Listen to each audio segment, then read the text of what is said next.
गोसाई जी परम दयाल जी, श्याम सुंदर श्याम महाराज श्री बाल कृष्ण लाल की। भगवान ने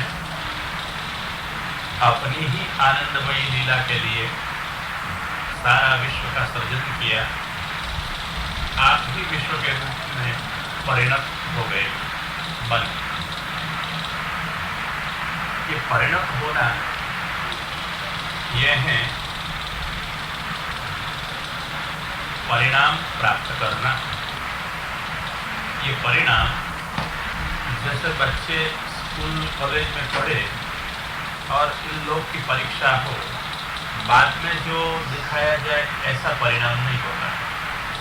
तो ये वेदांत का पारिभाषिक शब्द है, परिणाम। व्याख्यान ऐसा है कि उपादान समसत्ता कार्यापत्ति परिणाम, उपादान की समान सत्ता वाला कार्य हो उसे कहते हैं परिणाम। अब ये उपादान क्या है, समान सत्ता क्या है और कार्य क्या है, थोड़ा समझ लें, जिससे अपन को वेदांत शास्त्र में भी प्रवेश करने के लिए सरलता हो जाए। है थोड़ी ये नैयायिक प्रक्रिया न्याय शास्त्र में, परंतु दिखाता हूँ आपको यथासंभव आसान हो सके ऐसा कि उपादान है जिसमें से कार्य का, वस्तु का जन्म होता हो, वस्तु प्रकट होती है, ये उपादान। कारण ये है जो कार्य का पूर्व एक अवस्था का स्वरूप है। कैसे समझो, आप मैया सब घर में रसोई करती हो ना, तो क्या पकाती हो? रसोई में आप लोग घर में क्या पकाती हो? हाँ? दाल चावल सब्जी और रोटी। बहुत सुंदर। आप लोग रोटी पकाती हो तो रोटी किसमें से बनाती हो? आटा में से। कोई भी आटा चलेगा ना? हम चावल के आटा को लेके बैठ जाए, रोटी बन जाएगी ना? चावल के आटा में से बनाती हो ना? चावल के आटा में से रोटी बनाती हो? ये गेहूं कैसे बनाती हो? अच्छा, तो गेहूं के हो, चावल के हो या बाजरी के भी हो, आटा लेके बैठती हो, तो जो आटा लेके आप बैठी, यह आटा क्या बनता है?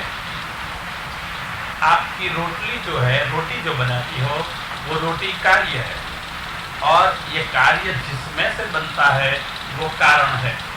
समझे इन दोनों का संबंध? जो बनता है वो कार्य है और जिससे बनता है वो कारण है। कारण के बिना कभी कार्य संभव नहीं होता। कारण होता है तब ही कार्य होता है। यहाँ भी हम सोचे कोई भी काम हम करें, कार्य का अर्थ काम, तो कोई भी काम कब करते हैं? इसके पीछे जब कोई कारण एवं प्रयोजन होता है। यहाँ ऐसा कार्य का अर्थ काम नहीं है, क्रिया नहीं है। तो यहाँ कार्य मतलब बन गई या बन रही कोई भी वस्तु कब बनती है? जब उसका कोई कारण हो। रोटी तब बनती है जब आपके पास में आटा हो, आटा न हो रोटी न बनेगी। और रोटी अब कैसी बनेगी? सोचना कि आपने चावल के आटा से रोटी बनाई, आपने गेहूं के आटा से रोटी बनाई, अथवा आपने बाजरी के आटा से रोटी बनाई, तो कैसी बनेगी? चावल के आटा की रोटी कैसे बने, कैसी बने? और गेहूं के आटा की कैसे बने, कैसी बने? दोनों के बीच में कुछ अंतर होगा या एक सर की हो जाएगी? हाँ, कैसी? कौन सी? गेहूं के आटा की, गेहूं की नहीं, किसके बनाओगी? हाँ, गेहूं के आटा की जो बनाओगी वो आप कहती है पतली बनेगी। फिर और कोई फर्क? तो मोटी बनेगी, ठीक है। परंतु ये सारी प्रक्रिया से आपने जो रोटी बनाई वह आपकी रोटी जो उसका मूल कारण है ना तद अनुकूल बनती है। सफेद रोटी किसकी विशेष बनेगी? चावल की। और गेहूं की? हाँ, अब ब्राउन कलर की बनेगी, बराबर है। तो हाँ, जैसे भी आपका मूल आटा होगा तद अनुकूल आपकी रोटी बनेगी। कहने का प्रयोजन इतना ही है। तो जो आटा में गुणधर्म है वही किसमें आएंगे? रोटी में। तो आटा का गुणधर्म, तो आटा क्या है? आपका कारण है। ये प्रक्रिया पारिभाषिक शब्द याद रखना। आटा कारण है जिसमें से आपकी रोटी बनी, तो रोटी बनी वो क्या है? कार्य है। समझ गए? संबंध याद रखना, समझाने के लिए उदाहरण है। परंतु आटा कारण है और रोटी कार्य है। अब जब आपकी रोटी नहीं बनी थी तब क्या था? आटा था। जब आटा था तब रोटी थी? नहीं थी, खाली आटा था। अच्छा, रोटी कहाँ से आई? आटा में से बनी। जैसे हम जेब में से कोई पैसा निकाले, ऐसे आटा में से रोटी निकाली गई। ऐसा होता है बनाने के बाद। अच्छा, कैसे बनाती हो? आटे में पानी डालती। हाँ, तो आटा में जब आप पानी डालती हो, पिंड बनाती हो, मोहन करती हो और फिर बेलने का होता है। तो ये बेलने के बाद क्या होता है? सेकने का, फिर घी लगाने का। अब हो गई रोटी। तो रोटी थी नहीं, पहले थी नहीं, पहले क्या था? आटा ही था। तो आटा में से रोटी कैसे आ गई? थोड़ा सोचो समझो, आपकी घर की बात रोज रोज की है। आटा में से रोटी कैसे हो गई? कार्य करने से नहीं बहन, कार्य करने से हुई दूसरी बात है। आटा में से रोटी कैसे बन गई? आटा में से मतलब आटा के अंदर से रोटी नहीं बनी। सोचो प्रक्रिया क्या होती है? स्वयं आपका आटा ही रोटी बन जाता है। समझिए बराबर? समझे से नहीं समझे? अच्छा, देख फिर से कि आटा में से लोग कहते हैं रोटी बनती है ना। तो जैसे जेब में से हम पैसा निकालते हैं, ऐसी तरह से आटा में से रोटी निकाली नहीं जाती है। आई समझ में? परंतु आटा को हम छोटे छोटे भाग में करके लुआ बना करके बेलते हैं ना, तब ये आटा जो है वो क्या बन जाता है? आएगा बराबर? हाँ, स्वरूप बदल जाता है। तो स्वरूप बदला मतलब कि जो आटा था वो ही रोटी में परिणाम प्राप्त करता है। समझ रहे? आटा ही रोटी में परिणत होता है। मैंने परिणत शब्द प्रयोग किया था, इसलिए सारी घटना आप समझ नहीं पड़ी कि जो आटा था वो क्या बन गई है। ठीक है, 1 2 4 5 करते करते आपका पूरा आटा खत्म हो जाएगा और आटा क्या बन गया? रोटी। तो रोटी नहीं थी या थी? पहले नहीं थी।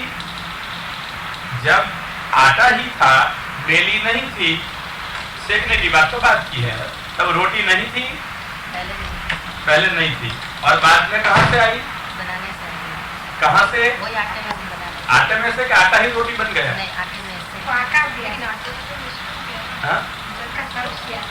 हाँ, आटा में कुछ भी मिश्रित करो पर जल में से तो रोटी नहीं बनेगी ना। मुख्यतः किसमें से बनी? आटे में से बनी। तो जो आटा में से रोटी बन गई, तो मैं कहता हूँ आटा ही रोटी रूप हो गया है। आपकी क्रिया है, ये बाजू पर रख लो। तो आपकी क्रिया में से रोटी नहीं बनती है। हाँ, समझ गई? आपकी क्रिया तक निमित्त होगी, परंतु रोटी किसमें से बनी? अब आई समझ बराबर? तो आटा में से रोटी बन गई नहीं, क्या बना? आटा रोटी बन गया। क्रिया आपकी, साधन सब, जल कहें, आपकी सिगड़ी कहे, सब कुछ साधन सब कुछ है, क्रिया भी आपकी है। तो रोटी कौन बनता है? आटा रोटी बन गया। आई समझ बराबर अब तक? तो अच्छा, तो आप कहती हो कि पहले आटा था, पहले रोटी नहीं थी। देखो, हम आपको न्याय और वेदांत 2 साल से पढ़ा रहा हूँ, है तो कठिन विषय, तो आपको समझ में आ रही है, ढंग से कह रहा हूं। तो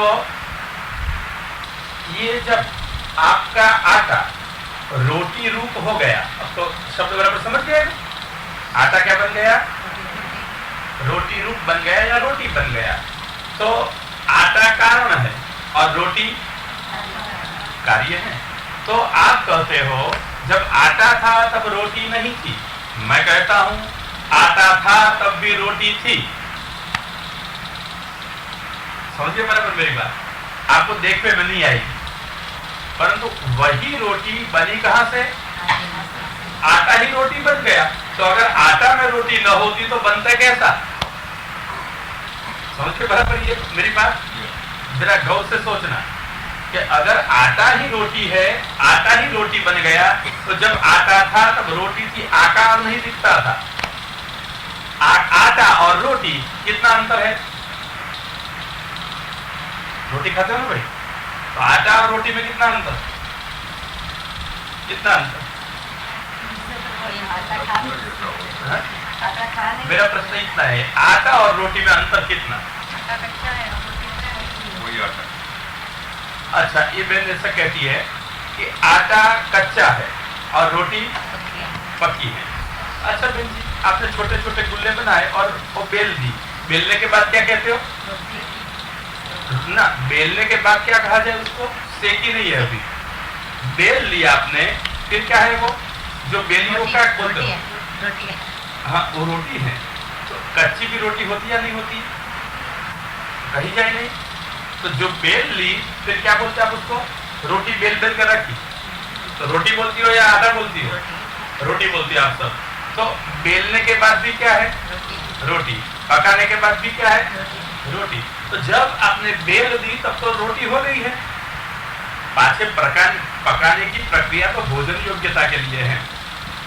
मतलब क्या हुआ कि आटा ही रोटी बन गया है, तो आटा में जो आटा ने आकार प्रकट किया, पहले आटा का आकार कोई जुदा था, अलग ही था, और अब आटा ने आकार बदल दिया। तो आटा का आकार बदल दिया, आपने क्या बोला उसको, रोटी, आटा कहाँ गया, आटा वही रोटी, रोटी वही आटा। अच्छा दोनों एक ही है, तो कार्य कारण भिन्न नहीं रहे समझिए बराबर। तो वही रोटी वही आटा एक हो गया ना। अब देखो मतलब कि पहले जब आटा था तब रोटी कहाँ थी, आटे में थी। हाँ अब समझ गई, ये बराबर आप न्याय शास्त्र पढ़ गई अभी। और हम कहते हैं न्याय शास्त्र ऐसा कहेगा प्राग अभाव, मतलब कि कार्य के पूर्व में जब कार्य नहीं था तब उसका अभाव था, मतलब नहीं था। आपने बेली नहीं, पूर्व में रोटी नहीं थी, ऐसा न्याय शास्त्र वाला बोले। तो हम शुद्धाद्वैत वेदांत वाले कहते हैं कि हमने जब रोटी बेली भी नहीं थी तब भी रोटी थी, कहाँ थी, आटा के रूप में। आटा में ऐसा मत बोलना, ये तो शब्दों की चर्चा शास्त्र की होती है, मतलब में जैसे एक एक शब्द की कीमत है। ऐसे अगर आटा में रोटी कहोगी तो जैसे टेबल के खाने के अंदर कुछ चीज होती है ड्रॉर के अंदर, ऐसी तरह से आटा के ड्रॉर में रोटी थी, ऐसा कुछ अर्थ हो जाएगा। इसे क्या कहता है, हाँ आटा के रूप में रोटी थी, अब रोटी के रूप में, अब एक समझ गई आप बराबर। इसलिए यहाँ पूर्व में रोटी नहीं थी ऐसा नहीं, पूर्व में थी, कहाँ थी, आटा वही रोटी थी, हाँ आटा के रूप में ही रोटी थी। अब रोटी के रूप में क्या हो गया, बेलने सेकने के बाद, अरे बेलने सेकने के बाद आटा रहेगा, हाँ रोटी सावध रहना, जैसे कि गड़बड़ हो जाएगी घर में भी ऐसी। और ये कथा में घर में गड़बड़ हो जाए तो चले, और तो समझने में गड़बड़ हो जाए तो फिर कोई नहीं निकाले, नहीं चले। इसलिए इतने तक तो समझ हो गई। तो जैसे आटा रोटी बन जाता है तो आटा के जो गुणधर्म है वो रोटी में आता है या नहीं आता है, समझ। तो आटा के गुणधर्म समझते हैं बराबर, हाँ। तो आटा के गुणधर्म रोटी में आ जाएंगे। वेदांत की परिभाषा में उसको कहा जाए कि आटा कारण है, और ये कारण का नाम दो दिए गए हैं, समवायी कारण अथवा उपादान कारण। जिसमें से वस्तु की उत्पत्ति होती हो यह है समवायी कारण अथवा उपादान कारण, समझते बराबर। अच्छा, और इनमें से होता है कार्य, कैसे होगा, उपादान में वाक्य ये बोला था वेदांत का, उपादान समसत्ता कार्यापत्ति ही, जैसा आपका आटा होगा ऐसे ही गुणधर्म रोटी में आएगा। क्यों क्यों आएंगे? हाँ, आटा ही रोटी बन गया है, इसलिए जो कारण के गुणधर्म हैं उपादान के, वही कार्य में आते हैं। और ये उपादान समसत्ता कार्यापत्ति होती है। उनमें भी एक बात, आपने आटा में से रोटी तो बना दी, ठीक है, परंतु कुछ गड़बड़ लगती है। हमको गेहूं की चाहिए और आपने वो बहन ने कही ऐसी चावल की बना दी है, हमको नहीं चले जाएंगे। इसलिए ऐसा करो, गेहूं की बनाओ और चावल की जो आपने बना के रखी है वापस लौटा दो, तो आटा वापस लौटा दो। हमको रोटी नहीं चाहिए। क्या चाहिए हमको? तो आपने चावल के आटे की बनाई तो चावल क्यों बिगाड़? इसलिए ऐसा करो, वापस लौटा दो, रोटी तुम्हारी ले लो और आटा आटा दे दो। लाओ, हाँ? तो आटा ही रोटी बन गया, रोटी आटा बन गई। तो अब हमको जरूरत है, मैंने ऐसा नहीं चला आपका, चावल का आटा वापस लाओ, रोटी ले जाओ, तो क्या करोगी आप? हाँ? क्या संभव नहीं है? आटा ही रोटी है, रोटी आटा है, फिर क्या संभव नहीं है? नहीं है, आपकी बात भी ठीक है, नहीं है, उसका नाम क्या हुआ? विकृत परिणाम। कार्य से कारण से कार्य बन गया, परंतु अब कारण में से कार्य वापस नहीं लौटता है, यह हुआ विकृत परिणाम। ध्यान रखें बराबर। ऐसी तरह से आप गहने बनाती हो सब सोने के, अच्छा, तो सोना के गहने आपने जेवर सब बनाए और फैशन बदल गई, आपको नहीं पसंद आए, तो क्या करती हो? सब तोड़वा देते हो, तो आपको सोना वापस मिल जाएगा। तो ये सोना आपका उपादान कारण है, और उसमें से जो गहने बने वो क्या है? जैसे रोटी आटा में से बनी, तो आटा क्या है? आटा कारण है, और रोटी कार्य है। ऐसी तरह से सोना और गहने कार्य है। इतने तक समझ गए? अब आटा में से रोटी बन सकती है, तो रोटी में से आटा वापस नहीं मिल सकता है, मतलब कि आटा रोटी बन जाता है, रोटी आटा नहीं बनेगी। क्या हुआ? विकृत हो गया कारण, समझिए बराबर। परंतु गहने तुड़वा देने से तो सोना वापस मिलेगा, उसका नाम है अविकृत परिणाम। समझे बराबर? और ये अविकृत परिणाम क्या है? कि ये ब्रह्म अपनी इच्छा से जगत रूप बन गया। मैंने शुरुआत वहां से की ना, समझो बराबर क्या है ये सब वेदांत। कि भगवान अपनी आनंदमयी लीला के हेतु विश्व रूप बन गए। भगवान ही विश्व रूप बनते हैं, बन गए। अब भगवान ने जब चाहा कि मैं ये विश्व रूप न रहूं, तब अगर ये गेहूं में से रोटी बन गई तो गड़बड़ है। आई ना समझ?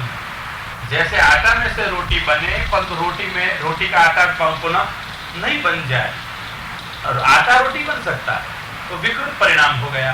तो फिर ये जगत अगर ब्रह्मरूप न हो जाता हो, ब्रह्म में समाविष्ट न हो जाता हो, तो जगत की नित्य स्थिति रहेगी। जैसा कहते हैं, ऐसा प्रलय की कथा ही नहीं आएगी, तिरोधान ही नहीं आएगा, परंतु वो है। इसलिए कहा गया जगत? फिर जैसे सोना में से गहने बने थे और गहने में से सोना वापस प्राप्त कर सकते हो, ऐसी तरह से ब्रह्म जगत रूप बन गया, और जगत फिर ब्रह्म में मिल जाकर ब्रह्म रूप हो जाता है। इसलिए जो ब्रह्म है वो जगत का क्या है? कारण है, और जगत कार्य है। ब्रह्म कौन सा कारण है? उपादान कारण है अथवा समवायी कारण है, और जगत उसका कार्य है। परंतु ये जगत पुनः ब्रह्मरूप हो जाता है, इसलिए कौन सा परिणाम है वो? बहुत सुंदर, अविकृत परिणाम। इसलिए महाप्रभु जी के वेदांत का शुद्धाद्वैत मत का एक और भी नाम है अविकृत परिणामवाद। यहाँ हमारा ब्रह्म जगत रूप बनता है और वही पुनः हाँ, पुनः ब्रह्म रूप जगत हो जाता है अंदर मिल जाने से। इसलिए ब्रह्म जगत रूप में परिणत होता है, ऐसा मैंने कहा था ना। फिर मैंने सोचा परिणत तो मैं भूल गया, आपको नहीं पता चलेगा, इसलिए समझा दिया इतना कि परिणति क्या होती है। तो ब्रह्म जगत का उपादान कारण है और जगत ब्रह्म का अभिकृत परिणाम है। समझ के बराबर स्पष्ट हो गया ना। तो इस जगत में जो कुछ है वो कौन है? ब्रह्म, क्योंकि ब्रह्म में से सब बने हुए हैं, सब ब्रह्म है। तो महाप्रभु ने कहा हमेशा कृष्ण सेवा करनी चाहिए। तो अगर सब ब्रह्म है, सब ही कृष्ण है, तो हमने तय किया एक खंभा को भी हम भोग करेंगे कल से। आपको हर जाएगी जिसमें सब ब्रह्म है, सब कृष्ण है, तो किसको भोग न धरा जाए? क्यों नहीं धरा जाए? तो हम ये खंभा को कल से भोग धरें तो चले या नहीं चले? क्यों नहीं चले बोलो? आप जब इतना कबूल करते हो मेरे संग संग, तो क्यों नहीं चले? हाँ, आपने बीच में एक बात कही थी, वो स्पष्टता कर दो आप दोनों की। आपने कहा था कि आटा में पानी मिलाते हैं, उसने कहा था कि हम क्रिया करते हैं। ये दोनों क्या होता है ये भी स्पष्टता कर दो कारण से कि आटा में जो आप पानी मिलाते हो, अंगीठी ऊपर वो रख के आप तवा रख के पकाती हो, घी रखती हो, वो सब जो क्रिया होती है बेलने के लिए सब रखती हो, ये क्या है? निमित्त कारण आ गए सब। हाँ, ये सब रोटी बनाने में निमित्त भूत हो जाते हैं। इसमें से रोटी बनती है, अथवा ये रोटी भी बन जाते हैं। तो ये क्या हुए? रोटी बनाने में सब निमित्त हुए। और आपने जो क्रिया की तो आप हुए उसके कर्ता हुए। तो कोई भी कार्य में उपादान कारण होता है, निमित्त कारण होता है और कर्ता भी होता है। तो ये रोटी बनाने में आप कर्ता है, ठीक है। आपका जलादि सब जो साहित्य है वो क्या है? निमित्त कारण है। और आटा उपादान कारण है, आपका समवायी कारण है। नाम याद रहा ना। तो ये तीन प्रकार हैं। ऐसी तरह से ब्रह्म जब जगत रूप बन जाता है तब ब्रह्म क्या हुआ? बहुत धन्यवाद, आपको आ गया सबको। हाँ, उपादान करने को वेदांत पढ़ती हो आप तो सब। पढ़ने वाले को चोटी रखनी पड़े और बांध के पढ़ना पड़ता है, और तो आप तो आराम से एयर कंडीशन पंखा चले और बैठ बैठ के वेदांत पढ़ जाती हो। लेकिन ब्रह्म तो आपने कहा ब्रह्म आनंद रूपी है। हाँ। मतलब लोग ब्रह्म में से ही, मतलब ये ब्रह्म की लीला है कारण ही। हाँ, बहुत ब्रह्म धन्यवाद। आनंद है तो सब आनंद ही होना चाहिए। फिर ये दोष और जो भी बुरा होता है या जो भी होता है वो क्यों होता है? सब आनंद ही होना चाहिए, क्योंकि सोने में से निकला हुआ सोना ही होता है। बहुत धन्यवाद, बहुत सुंदर प्रश्न पूछा आपने। हाँ, ऐसा पूछना चाहिए। धन्यवाद है आपको। अच्छा, हाँ, ऐसा संगत प्रश्न है ना, और बहुत मजे का है। मैंने पूछ ही रखा था, मैं कहने वाला ही था, मैं आपको पूछने वाला था, तो उसने मेरे को पूछ लिया। ठीक है, दिखाता हूँ अभी जरा वो मैं प्रक्रम पूरा कर लूँ ये क्या है। ऐसी तरह से ब्रह्म जगत का क्या हो गया? कौन सा कारण? भूल गए? ब्रह्म जगत का कौन सा कारण? बहुत धन्यवाद, उपादान कारण है। और इसमें जो कोई चाहिए निमित्त, वो आपने कहा ना, जल चाहिए, सिगड़ी चाहिए, वो सब जो कुछ चाहिए आपको, ये सब ब्रह्म को चाहिए जगत बनाने में। इसलिए कहते हैं ब्रह्म ही सब रूप बन जाता है। अगर सिगड़ी चाहिए कि जगत बनाने में, तो सिगड़ी रूप भी हो जाएगा। अंगारे चाहिए तो अंगारा रूप भी हो जाएगा। इसलिए जगत का निमित्त कारण भी ब्रह्म है। इसलिए दूसरा नाम कहूँगा, जगत के प्रति ब्रह्म उपादान कारण भी है और निमित्त कारण भी है। इसलिए अभिन्न निमित्त उपादान कारण ब्रह्म है। समझिए, अभिन्न है। उपादान कारण और निमित्त कारण दोनों एक ही हैं, उसका नाम ब्रह्म। ये क्यों आपको पढ़ रहा हूँ कहूँ, सारे वेदांत अथवा दार्शनिक जगत में जितने वाद विवाद है यहाँ स्थगित हो जाते हैं। इसलिए कोई कहते हैं प्रकृति में से सब होता है, कोई कहते हैं परमाणु में से सब होता है, कोई कहते हैं अविद्या से अथवा माया से सब ऐसा भ्रांति हो रही है। ये सब का निरसन हो जाता है। बस इतनी बात स्पष्ट समझ जाओ तो फिर कोई मतांतर में फंस नहीं जाओ। इतनी स्पष्टता हो जाएगी कि जैसे आटा में से रोटी बने ऐसे ब्रह्म आटा रोटी बन जाता है, ऐसी आप कोई भूल मेरी नहीं निकालती हो। सावधता से सुनो, मैं क्या बोला था पहले, आटा में से रोटी होती है, तो मैं गलत बोला था या सही बोला था? सही बोला था। अरे गलत, मैंने ही कहा था कि ऐसा नहीं कहना चाहिए। हाँ, तो सुनो ऐसी ढंग से कि बोलने वाला जो बोले 100% सच्चा, ऐसा मत मानो कभी। हम ये पढ़ाए नहीं आपको कि हाँ जी कहते जाओ, पूछो, समझो, सोचो। बोलने वाला को कि वो गड़बड़ करे तो जरा कह दो कि उभर हो। अभी क्या बोला था?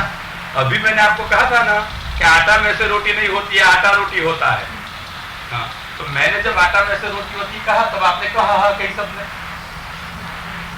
शर्म लगी। व्याकरण नहीं आता है, बचाव मत करो, ढंग से सुनते नहीं हो, ऐसा समझो। व्याकरण आता हो या नहीं आता हो, जब पहले मैंने निषेध कर दिया कि आटा में से रोटी नहीं कहना, आटा रोटी बनता है ऐसा कहना, तो व्याकरण आवे या नहीं आवे, रास्ता तो स्पष्ट था।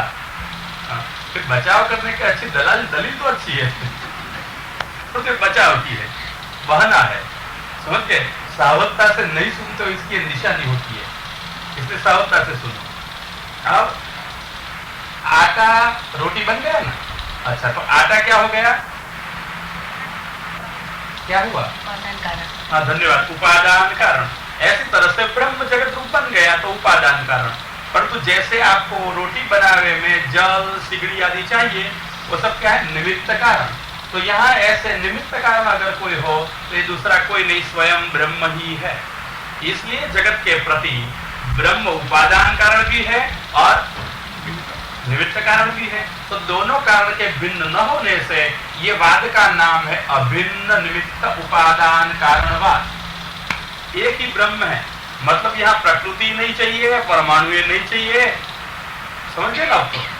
माया नहीं, कोई नहीं, शुद्ध ब्रह्म ही जगत का कारण है।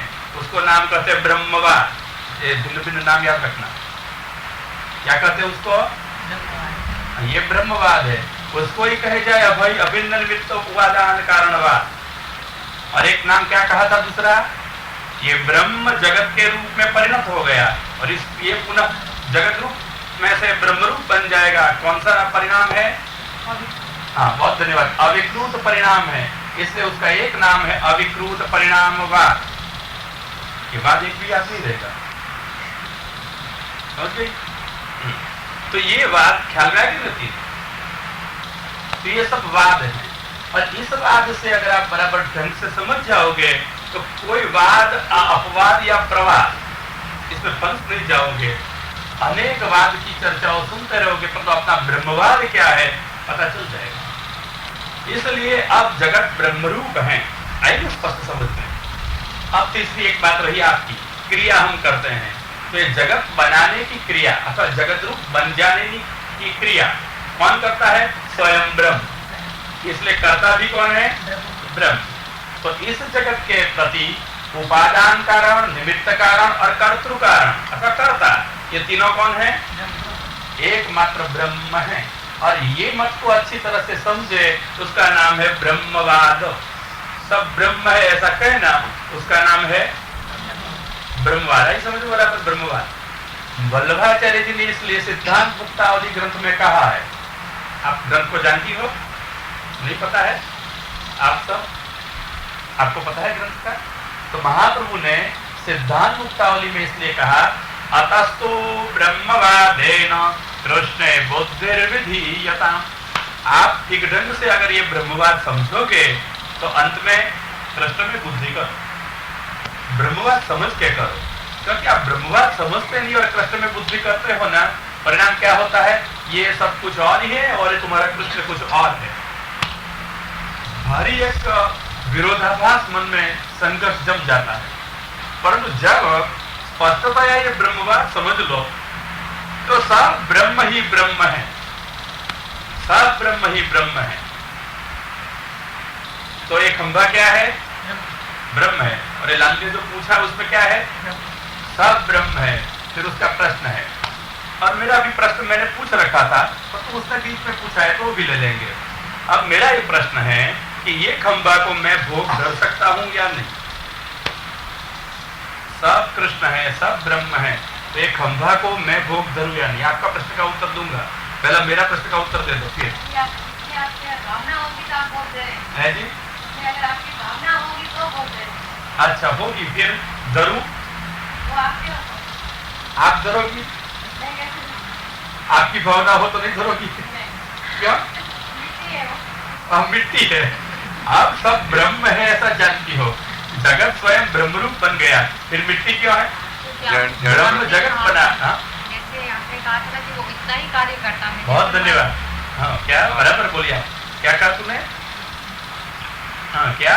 वो इतना ही, जितना जैसे जितना है वो इतना ही कार्य, जैसे माइक है तो माइक का ही कार्य। बहुत सुंदर, जड़ ब्रह्म। समझ रहे हो जो कहती है वो? आया समझ में? कहा था हमने कि ब्रह्म सब बन जाता है, तो माइक भी ब्रह्म है, पंखा भी ब्रह्म है, ये भी इलेक्ट्रिक से तीनों कार्य करते हैं। परंतु यहाँ विद्युत एक ही विद्युत सब में है, यहाँ विद्युत प्रकाश दे रही है, और तो कोई प्रकाश नहीं देता है ना। यहाँ विद्युत आपको हवा दे रही है, और यहाँ विद्युत आपके तक आवाज पहुंचा रही है।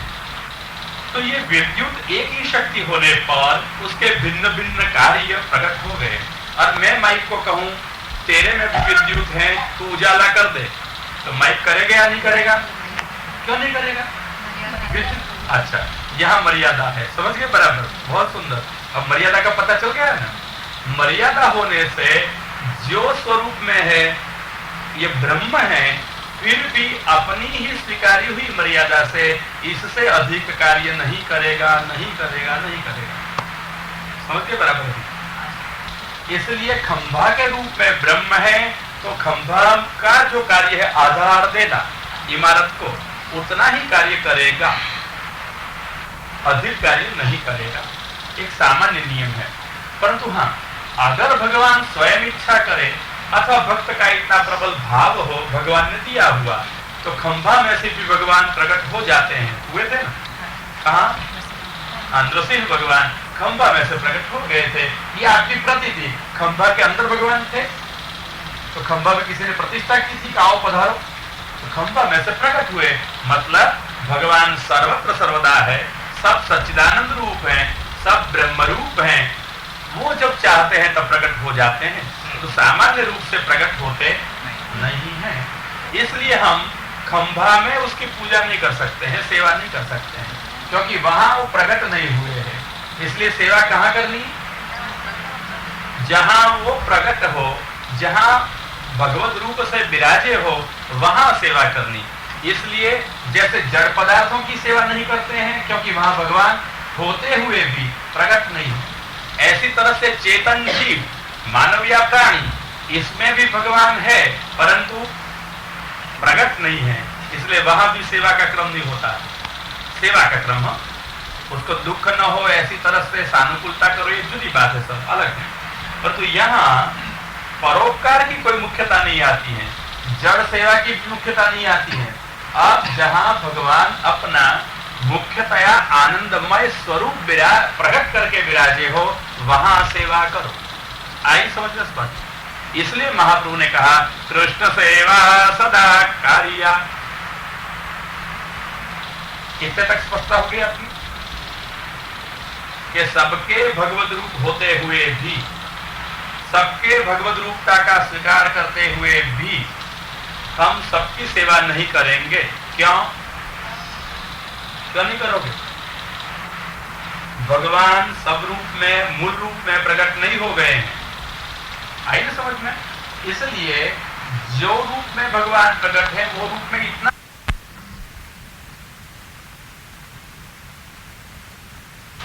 कि अगर सब ब्रह्म रूप है, ब्रह्म ही सब कुछ हो गया है और ब्रह्म आनंद रूप है, तो यहाँ सर्वत्र सब में आनंद का अनुभव क्यों नहीं होता है? यही प्रश्न था ना। सब में आनंद का अनुभव क्यों नहीं होता है? इसमें दोष, इसमें गुण, ऐसा अनुभव क्यों होता है? मैं इसके प्रश्न का दो विभाग बना देता हूं। जो पूछा उसमें दो विभाग में विभाजित कर देता हूं। एक विभाग, सबके ब्रह्मरूप होते हुए भी आनंद रूप ब्रह्म में, ब्रह्म ही सब रूप होने पर भी सर्वत्र आनंद क्यों नहीं होता है? एक प्रश्न। और दूसरा विभाग, दोष आदि ब्रह्म निर्दोष है, फिर भी दोष क्यों दिखाई देते हैं? बराबर है? वे विभाग मैंने कर दिए, अलग अलग उत्तर दूंगा स्पष्टता के लिए, इसलिए। अच्छा, आप देखो कि ब्रह्म कैसा है? सच्चिदानंद रूपाय। सच्चिदानंद रूप है ना, आनंद उसमें मुख्य है। तो ये ब्रह्म सच्चिदानंद रूप है, और इसमें से जो ये जगत रूप आपने धारण किया, यही सच्चिदानंद ब्रह्म जगत रूप बन गया। तो जगत भी कैसा है? सच्चिदानंद रूप, जगत रूप।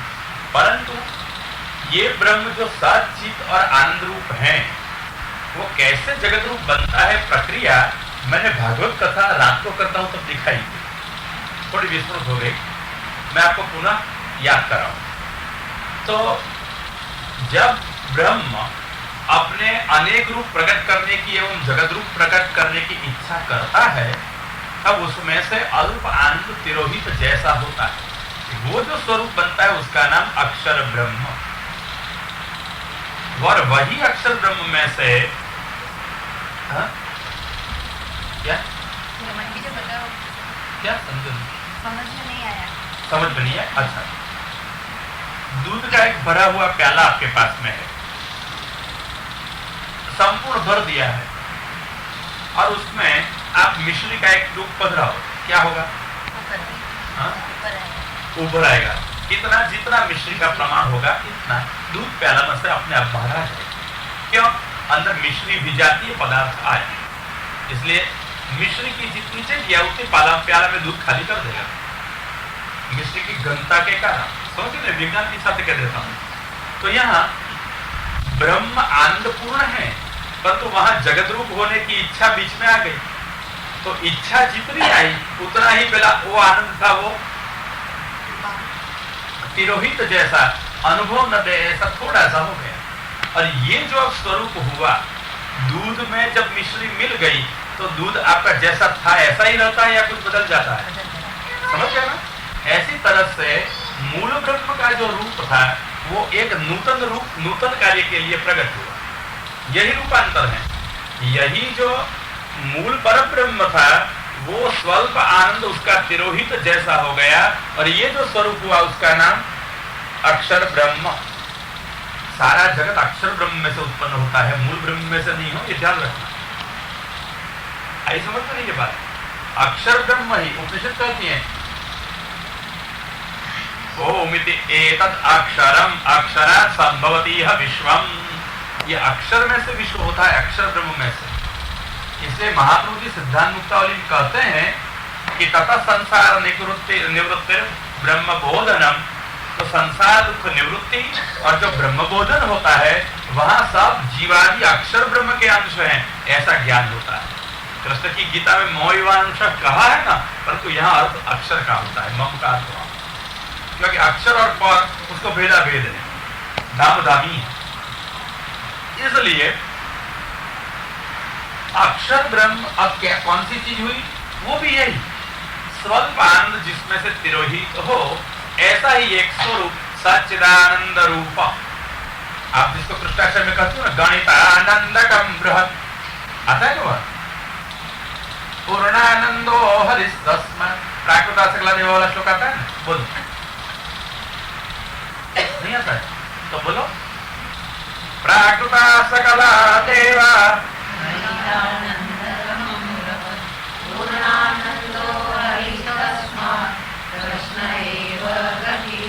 तो कृष्ण मत बना देना, कृष्ण मत बना देना, वो तो कृष्ण है, कृष्ण एव गतिर्मम। अच्छा, तो आपको साथ साथ कृष्ण का श्लोक भी आपको आ जाएगा ना। देव कैसे हैं? प्राकृत है, प्रकृति के संबंध वाले हैं, 3 गुण वाले देव हैं, उसमें सात्विकता मुख्य है और कुछ नहीं होता है।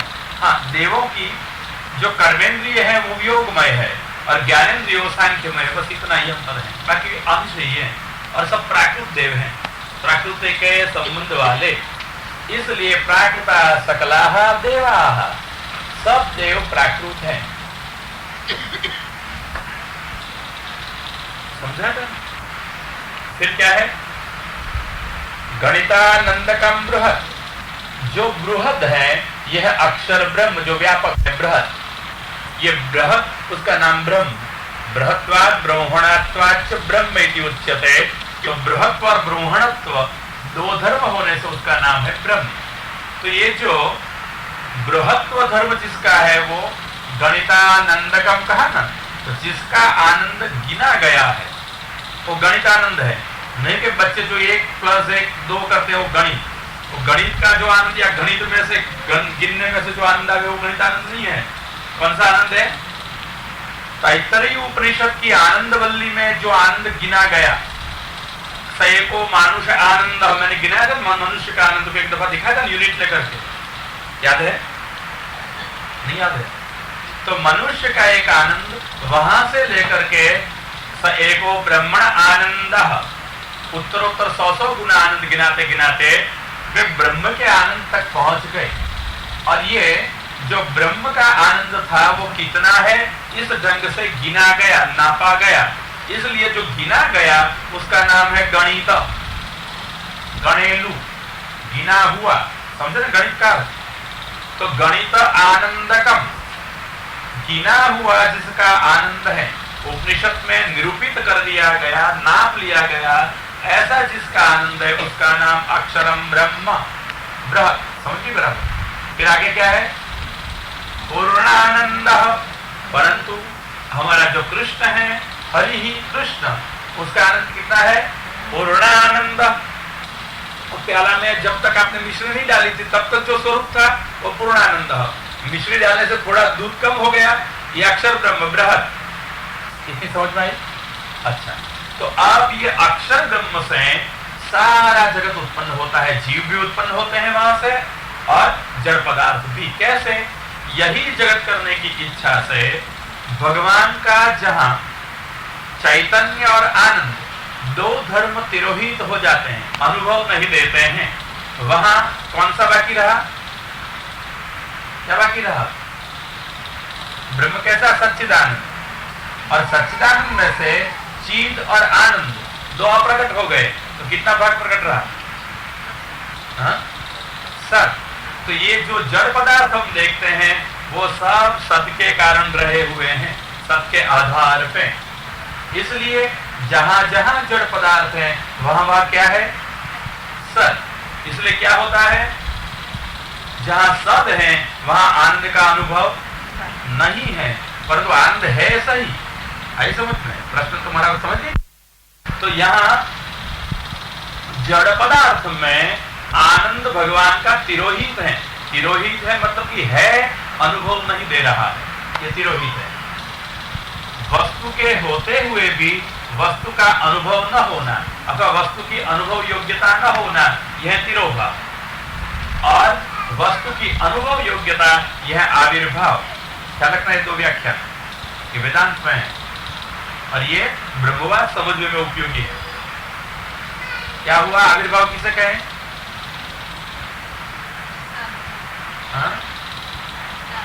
वर्तमान वस्तु की अनुभव योग्यता, अस्तित्व में रही हुई वस्तु की अनुभव योग्यता, ये आविर्भाव है।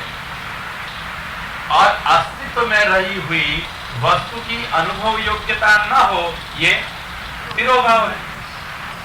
मतलब कि अस्तित्व हमेशा रहता है, दोनों का सारा समझिए बराबर। अस्तित्व हमेशा रहता है, फक्त अनुभव योग्यता कभी होती है और अनुभव योग्यता कभी नहीं होती है, भगवान की इच्छा से लीला अनुसार। इसलिए सदपदार्थ जो जड़ है उसमें आनंद है, अस्तित्व है आनंद का, परंतु अनुभव योग्यता नहीं है। मतलब क्या है? तिरोभाव है। बराबर समझ में आई? स्पष्ट? ये प्रश्न का जवाब है। तो जैसे ये सदपदार्थ में आनंद होने पर भी अनुभव नहीं देता है, इसलिए महाप्रभु कहेंगे निरानंदम यतो जगत, ये जगत निरानंद है। इसलिए आनंद रूप ब्रह्म के जगत रूप होने पर भी जगत के जड़ पदार्थों में आनंद नहीं अनुभव देता है। आनंद है परंतु अनुभव नहीं देता है। क्यों? आनंद का तिरोभाव हो गया है। क्यों तिरोभाव हो गया है? भगवान की लीला करने की इच्छा से। तो भगवान की लीला करने की इच्छा से यहाँ आनंद तिरोभाव है, इसलिए होते हुए भी अनुभव नहीं देता। ऐसी तरह से अब जीव कहां से आया? वो ही सच्चिदानंद ब्रह्म में से। जब ब्रह्म ने सद और चित दो प्रकट रखे और आनंद तिरोहित कर दिया, अनुभव नहीं देता है, ये उसका जो अंशात्मक स्वरूप बन गया, उसका नाम जीव। तो जीव में भी सद और चित ये दो हैं, अस्तित्व है और चेतन भी है। समझा है? तो अस्तित्व और चेतन दो है। अब अनुभव किसका नहीं है? आनंद का। अनुभव नहीं है परंतु अस्तित्व तो है, इसलिए गुप्तानंद जीव कैसे है? गुप्तानंदाय जीवा। जीव सब गुप्तानंद है,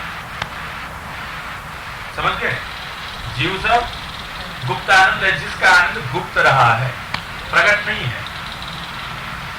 इसलिए आनंद रूप ब्रह्म के होते हुए भी जड़ में और जीव में दोनों में आनंद होते हुए भी आनंद का अनुभव नहीं होता है। और आनंद का अनुभव न होना ये क्या है? तिरोभाव। और अनुभव हो जाए तो आविर्भाव। खंबे में किसका आविर्भाव होना चाहिए? तो भगवान हो जाएगा। खंभा में क्या तिरोहित है? आनंद और चीत। तो चीत और आनंद खंभा में तिरोहित है, सब प्रकट है, तो जड़ खंभा दिखाई देता है, परंतु अंदर चीत और आनंद तो है ही नहीं है, नहीं है, अनुभव नहीं देता है। अगर ये अनुभव देना शुरू कर दे तो खंभा नृसिंह हो गया, सच्चिदानंद भगवान प्रकट हो गए। ऐसी तरह से जीव में भी सद है, चिद है, कौन प्रकट हो जाए? आनंद। तो जीव भी क्या हो जाएगा? सच्चिदानंद, इसकी ब्रह्म रूपता हो जाएगी। ऐसे बराबर। अब अवशिष्ट कौन रहा? एक आनंद। ये आनंद है अंतर्यामी के रूप में, यही आनंद है भगवान के रूप में, जो विश्व में विश्वरूप होते हुए भी विश्व से पर है। विश्व में व्यापक रूप में रहते हुए, विश्व रूप में रहते हुए भी ये विश्व से पर है, क्योंकि विश्व में प्रकट नहीं, अवतार लेके आवे अथवा इच्छा तो प्रकट हो जा सकता है। ये आनंद है, इसलिए ब्रह्म आनंद रूप है, फिर भी सब पदार्थों में अपनी ही लीला करने की इच्छा से उन्होंने चिद और आनंद क्रमशः तिरोहित रखे हैं, और इसलिए सर्वत्र आनंद का अनुभव नहीं होता है। आपका प्रश्न का एक भाग पूरा हो गया। क्यों नहीं होता है आनंद सर्वत्र? आनंद रूप ब्रह्म आनंद करने की इच्छा से लीला करता है, परंतु सर्वत्र आनंद का अनुभव नहीं कराता है। कराता है? नहीं कराएगा। कैसे कहूं? आप लोग को सब आता है, ये तो पूछते हो इतना ही है। रसोई करती हो घर में? करती नहीं तो खाती तो हो ना, बराबर।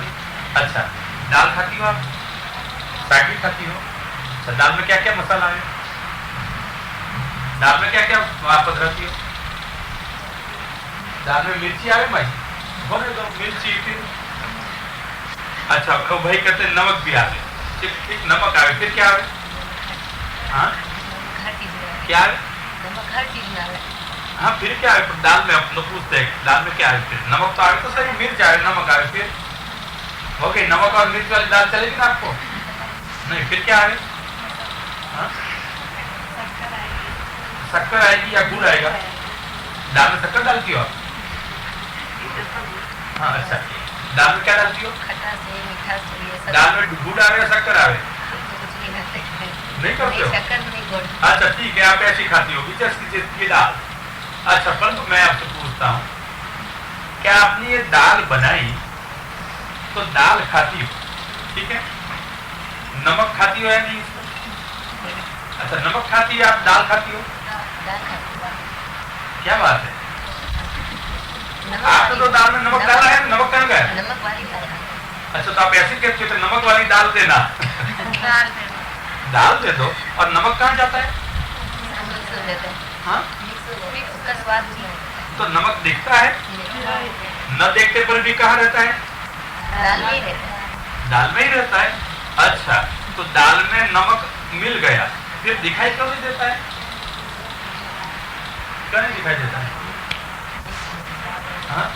एक रूप हो गया, दाल में मिल के रहा है, इसलिए आपको दाल में नमक दिखता नहीं है, एक रूप हो गया। ऐसी तरह से आपको जगत में आनंद रूप ब्रह्म सब में एक रूप रहा है, परंतु दिखता नहीं है। परंतु ये चतुर है, फिर पूछेगी आगे, इसमें मैं भी पूछ दूं कि दाल खाते हैं तब तो नमक लगता ही है, बराबर है ना? कि दाल देखेंगे तब नमक नहीं दिखेगा। मन में आएगी नहीं? हाँ, उसके मन में आ गई, मेरे मन में आ गई, तो उससे पहले तो जब देखते हैं तब दाल में नमक नहीं दिखता है, परंतु खाते हैं तब तो जरूर पता चलता है दाल में नमक मिला हुआ तो है। तो कोई बात नहीं, आइए, आपने की आंख ने नमक देखा नहीं देखा, कान ने देखा, हाथ ने देखा, हाथ नमक का स्पर्श नहीं करेगा, दाल में हो, कान तो इससे नमक का पता नहीं चलेगा। दाल में नमक है वो पता कैसे चला? जीभ से। अच्छा, बहुत सुंदर, होशियार हो आप सब। तो जीभ से पता चल गया आपको दाल में नमक है, तो जीभ में, अच्छा कई लोग को जीभ होती है फिर भी पता नहीं चलता है कि क्या स्वाद है। जब स्वाद में देने वाली जीभ की शक्ति या उसकी रस नामक इंद्रिय सूक्ष्म होती है, कई लोगों की जीभ में स्वाद नहीं होता है, खाए परंतु पता नहीं चलता। पता है, मैंने देखे ऐसे लोग, पता है भाई, स्वाद नहीं आएगा, बेचारे समझ नहीं सके क्या स्वाद है। क्यों? कि जीभ नहीं चखती है, अंदर रसना नाम की इंद्रिय सूक्ष्म होती है और यह चखती है जीभ के स्वाद को। तो अपन को कोई पहले से बोलता है कि दाल में नमक है, चखना। जो कुछ भी वस्तु का स्वाद होगा, जीवा अपने आप स्वाद को पकड़ लेती है।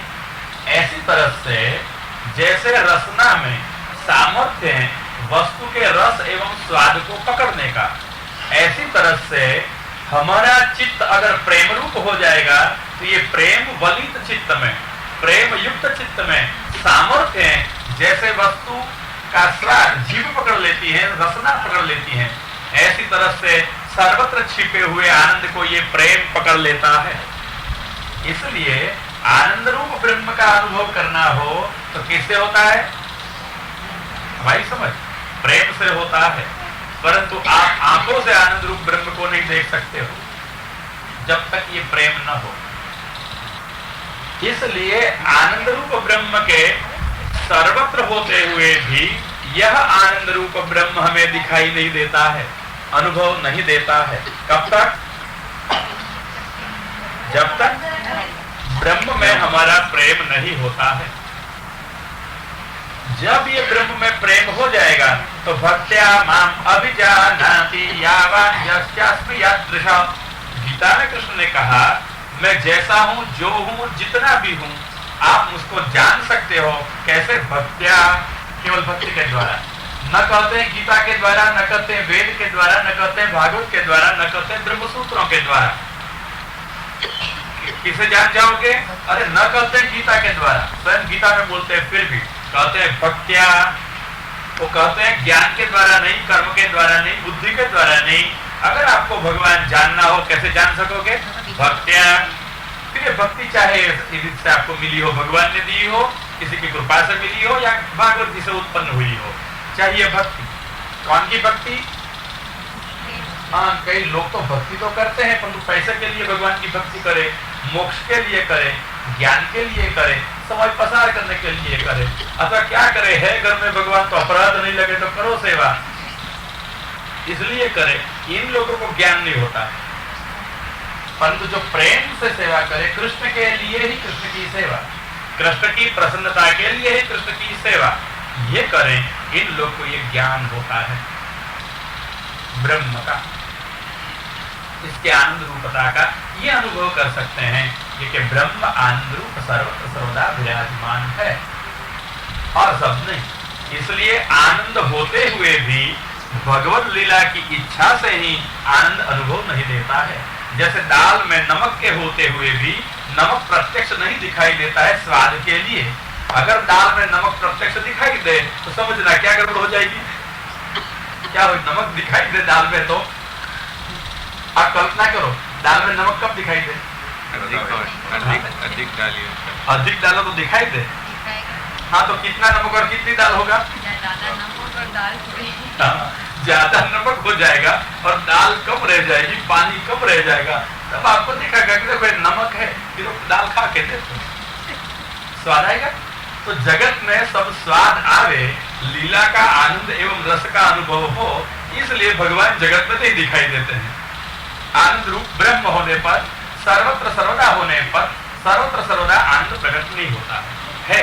अब समझ के बराबर, आविर्भाव और तिरोभाव से जो है परंतु अनुभव योग्यता नहीं है, अनुभव योग्यता है तो आविर्भाव और तिरोभाव कह जाता है। तो ये ब्रह्म अपनी इच्छा से आनंदमयी लीला के लिए सर्व जगत रूप हो गया, फिर भी जगत में सर्वत्र अनुभव नहीं देता है, यही इसकी लीला है। हो गया प्रश्न का समाधान? एक कौन सा भाग हुआ? ये प्रथम भाग हो गया। अब दूसरा भाग ले आपके प्रश्न का कि ये ब्रह्म सर्वत्र जीव रूप में भी है, तो फिर ये जीव में जो दोषाधिक दिखाई देते हैं ये क्यों है? ठीक है, ये प्रश्न था ना। अच्छा, तो ये दोष क्यों दिखाई देता है जीव में? तो महाप्रभु ने बहुत सुंदर स्पष्टता की इसकी भी कि यहाँ भगवान ने अपना आनंद रूप तो तिरोहित कर दिया है, इसलिए जीव में सच्चिद अंश है। और ये जीव किसका अंश है? कौन सा ब्रह्म?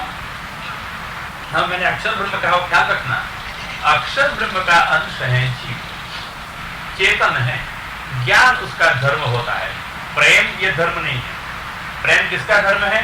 प्रेतिस्तु भगवत धर्म, प्रीति आनंद का धर्म है, भगवान का धर्म है। वो जब दान करे तब मिले, नहीं तो जीव का धर्म है ज्ञान, जीव को ज्ञान हो सकता है, समझ सकता है, हम प्रेम नहीं कर सकेगा जब तक प्रभु नहीं देंगे। इसलिए प्रभु जब प्रेम देंगे तब सर्वत्र उसको ब्रह्मानुभूति हो जाएगी, तब तक कठिन नहीं होगी। अब यही ब्रह्म जब अपने चेतन रूप अंश से जीव रूप में आया, अथवा ब्रह्मसूत्र में व्यास भी कहते हैं अवस्थित काशकृष्ण, काशकृष्ण मुनि का एक मत व्यास ने ब्रह्मसूत्रों में दिया है। वो कहते हैं कि ब्रह्म की ही एक अवस्था है जीव, और वहां जो अवस्था एक विशेष हेतु से स्वीकार कर ली, तो ये अवस्था के साथ साथ एक प्रक्रिया भी ब्रह्म ने स्वीकार कर ली है। क्यों दोष आते हैं? पूरा इसमें से आ जाएगा कि जीव स्वरूप से ब्रह्म का अंश है, इसलिए जीव में स्वरूप से दोष नहीं है। जीव स्वरूप से तो निर्दोष है, चेतन का अंश है, इसलिए निर्दोष ही है। परंतु जीवा स्वभावतो दुष्टा, जीव के दोष कहां से आया? स्वभाव से। ख्याल रखना, स्वरूप से जीव निर्दोष है और तो स्वभाव से दोष वाला है। आई समझ बराबर? स्वरूप से कोई दोष नहीं, स्वभाव है ऐसा। जैसे पानी आप घर में भर रखो तो पानी कैसा होता है? हाँ? शुद्ध होता है पानी तो, परंतु यही पानी को आप 10-15 दिवस रख लो, फिर क्या होगा? हाँ? अपने आप क्या होगा? पानी ये क्यों आई पानी? पानी तो शुद्ध ही था, आपने शुद्ध ही रखा, परंतु अमुक अवस्था के कारण उसमें ये दिखाई दिए। स्वरूपतः पानी शुद्ध है परंतु स्वभावतः कुछ हो गया। तो अब सोचो उसको, श्री गोवर्धन। अब क्या होता है प्रक्रिया पूरी, समझे उसको। ऐसी तरह से ब्रह्म ने जब जगत रूप होना चाहा तो जड़ अंश तो आपने सदरूपता में से प्रकट किए, अब चिदंश में से अंश प्रकट किए, वो है जीव। अब जीव प्रकट करने के बाद क्या किया? ब्रह्मसूत्र में व्यास ने उसने समाधान किया है, पराविद्यानातु तिरोहितम ततो यस्य बंध विपर्य। कहां से आए दोष? पूरा मिल जाएगा कि पराविद्यानात तिरोहितम, भगवत इच्छा से तिरोहित हो गए। क्या? आनंद और ब्रह्म के धर्म जीव में से तिरोहित हो गए। मतलब क्या हुआ? तिरोहित क्या? मतलब क्या है? बहुत सुंदर। तिरोहित का उसमें है परंतु तो अनुभव देता नहीं, बस इतना ही है। अब जीव में आनंद और ब्रह्म धर्म तिरोहित रह गए, किसके? पराभिध्यानात्, भगवान की लीला करने की इच्छा से। ततो बंध विपर्यय, इसलिए वहां से ही जीव में बंधन और विपरीतता दो आए। कैसे? क्रमशः दिखा दूं आपको। आप घर में रसोई तो आप गैस ऊपर प्राय करती होगी सर, कहाँ रसोई करती है? गैस पर। आपने बचपन में रसोई की थी भैया? हाँ, गैस बचपन में नहीं था, सिगड़ी पे की थी। तो सिगड़ी में क्या जलाते थे? कोलसा जलाते थे। तो सब कोलसे अच्छे आते थे? अच्छे आते थे। कोई कोलसा मेरे फट फट फट फट करके कुछ बाहर निकलता था, नहीं निकलता था ऐसा। ये कोल्हे कैसे कहे जाते? हाँ? नहीं, सब कोयले में से ऐसा नहीं होता है। कोई एक आध ऐसा आ जाता है जब फट फट फट करके स्फुलिंग बाहर निकल जाते हैं। कौन सा है वो? गुजराती में ततड़िया वालों निकले ना भाई? हाँ, ततड़िया निकले ना। ये कोलसा केवो कहवाय? हाँ? केवो? कच्चो, कच्चा, अच्छा कच्चा कहे कुछ भी कहे, पर तो कोई कोयला ऐसा आता है जिसमें से कोलसे में से ये तब तब तब तब निकलते हैं। अब ये जो छोटी छोटी चिंगारियां, स्फुलिंग आपके ये सलगते हुए कोयले में से बाहर निकली, वो कहाँ जाती है? कहाँ जाती है? कहाँ जाती है? हाँ, सगड़ी से बाहर फैल जाती है। ठीक है, फैल जाने के बाद क्या होती है? बुझ जाती है। अच्छा, जब फैल गई तब कैसी थी? हाँ, जलती हुई थी। मतलब कि जो अग्नि के गुणधर्म थे वही आपकी छोटी छोटी चिंगारियां के गुणधर्म थे, परंतु जैसे जैसे समय व्यतीत हुआ ऐसे ऐसे चिंगारियां बुझ गई। अब चिंगारी और आपका सिगड़ी का अग्नि एक सरीखा दिखाई देता है। अब बुझ गई हुई चिंगारी कैसे दिखेगी? काली काली, ठीक है। और अंदर का अग्नि कैसा दिखेगा? सगड़ी का रक्तवर्ण लाल लाल दिखेगा। अच्छा, तो ये किसकी ही चिंगारी थी? कोलसे की, वही सलगते हुए कोलसे की। और अब क्या हो गई?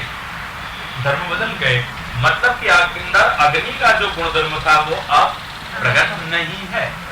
ठीक ऐसी तरह से ब्रह्म में से जब जीव प्रकट हुए अथवा ब्रह्म जब जीव रूप बन गए, समझे, व्युच्चरित किए, ऐसी तरह से श्रुति का यही व्याख्यान दिया है, यथा अग्नेः शूद्राः स्फुल्लिंगाः व्युच्चरन्ति। जैसे अग्नि में से छोटी छोटी चिंगारियां निकलती है, ऐसी तरह से ब्रह्म में से ये छोटी छोटी चिंगारियां जैसे चिन्मय जीव प्रकट हो गए। आई समझ? तो जब तक ये चिंगारी अभी भी निकली हुई है तब तक कैसी रहेगी? अग्नि के जैसे गुणधर्म वाली, चलती हुई, चकचक्य वाली। तो जब तक अभी ही निकली हुई है, कालाश नहीं पकड़ ली है, तब तक ऐसी तरह से ब्रह्म में से प्रकट हुए जीव जिसमें से ब्रह्म के गुण धर्म तिरोहित अभी नहीं हो पाए है, उसे कहा जाए आत्मा। ममैवांश, गीता भी समझ ले साथ साथ में। तहां तक की कक्षा है ममैवांश, भगवत अंश। फिर भगवत इच्छा से भगवत तिरोहित हो गया, भगवत अंश में से भगवत चला गया, बाकी क्या बचेगा? अंशत्व। अंश बचा, भगवत और अंश दोनों शब्दों में से भगवत शब्द निकल गया, तो बाकी क्या बचेगा? अंश शब्द। अच्छा, ऐसी तरह से ये चिंगारी में से जो भगवत्व, मन की वो उष्मा थी, अग्नि के धर्म थे, वो सब निकल गए। बाकी क्या रहा? अग्नि रूप भगवत्व चला गया और बाकी रहा अस्तित्व धराने वाला अंशत्व। आई समझ बराबर? तो गीता क्या कहती है? ममैवांशो जीव लोके, फिर कहता है जीव भूत। ये जीव भूत क्या है? जीव और भूत दोनों इकट्ठे हो गए होंगे। किसी को भूत को ने पकड़ लिया तो वो जीव और अंदर लगा हुआ भूत, ये दोनों जीव भूत हो गए। ऐसा जीव भूत नहीं है, यहाँ जीव हुआ ऐसा अर्थ है। तो पहले क्या था? ममैवांश, अब क्या बन गया? जीव। तो भगवान गीता में यहाँ स्वारस्य करना चाहते हैं कि जीव ममैवांशत्व एक कक्षा है और जीव भूतता ये दूसरी कक्षा है, आत्मा रूपता ये ममैवांश है और उसका जीव रूप हो जाना ये दूसरी कक्षा है। आपको समझ में आती है ये बात बराबर? अच्छा, तो देखें, तो ममैवांश कहां तक? चिनगारी में अग्नि के गुणधर्म थे और जीव रूपता कब हो गई? जब बुझ गई चिनगारी, अग्नि के गुणधर्म चले गए तो हो गई कालास और जीव। ऐसी तरह से पराविद्याना जो ब्रह्मसूत्र में कहते हैं कि ब्रह्म में से जब जीव व्युच्चरित हुए तब तो ब्रह्म धर्म थे, तब उसका नाम क्या है? आत्मा। भिन्न भिन्न स्थिति होती है, उसको शुद्ध भी आप कह सकते हो, शुद्ध जीव, अथवा उसका नाम है आत्मा। परंतु भगवत इच्छा से, लीला की ही इच्छा से ये चिन्हकारी रूप जो चिदंश था जीव, ममैवांश ब्रह्मांश, उसमें से आनंद तिरोहित हो गया ब्रह्म का, और ब्रह्म के 6 धर्म ऐश्वर्य, वीर्य, यश, श्री, ज्ञान और वैराग्य, ये 6 धर्म भी तिरोहित हो गए। तिरोहित क्या? हाँ? क्या है? हाँ, ऐसा बोलना, दिखाई नहीं देते नहीं है परंतु अनुभव नहीं देते हैं, ये हो गए तिरोहित। इसलिए क्या मिला जीव को? बंध विपर्यय।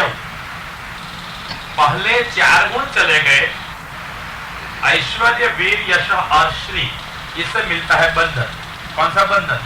संसार का, अहंता और ममता रूप। ये 4 गुण भगवान के होते तो अहंता ममता रूप बंधन नहीं आता, परंतु तो ऐश्वर्य, वीर, यश, श्री, ज्ञान, और वहां श्री तक के 4 गुण चले जाने से क्या आया?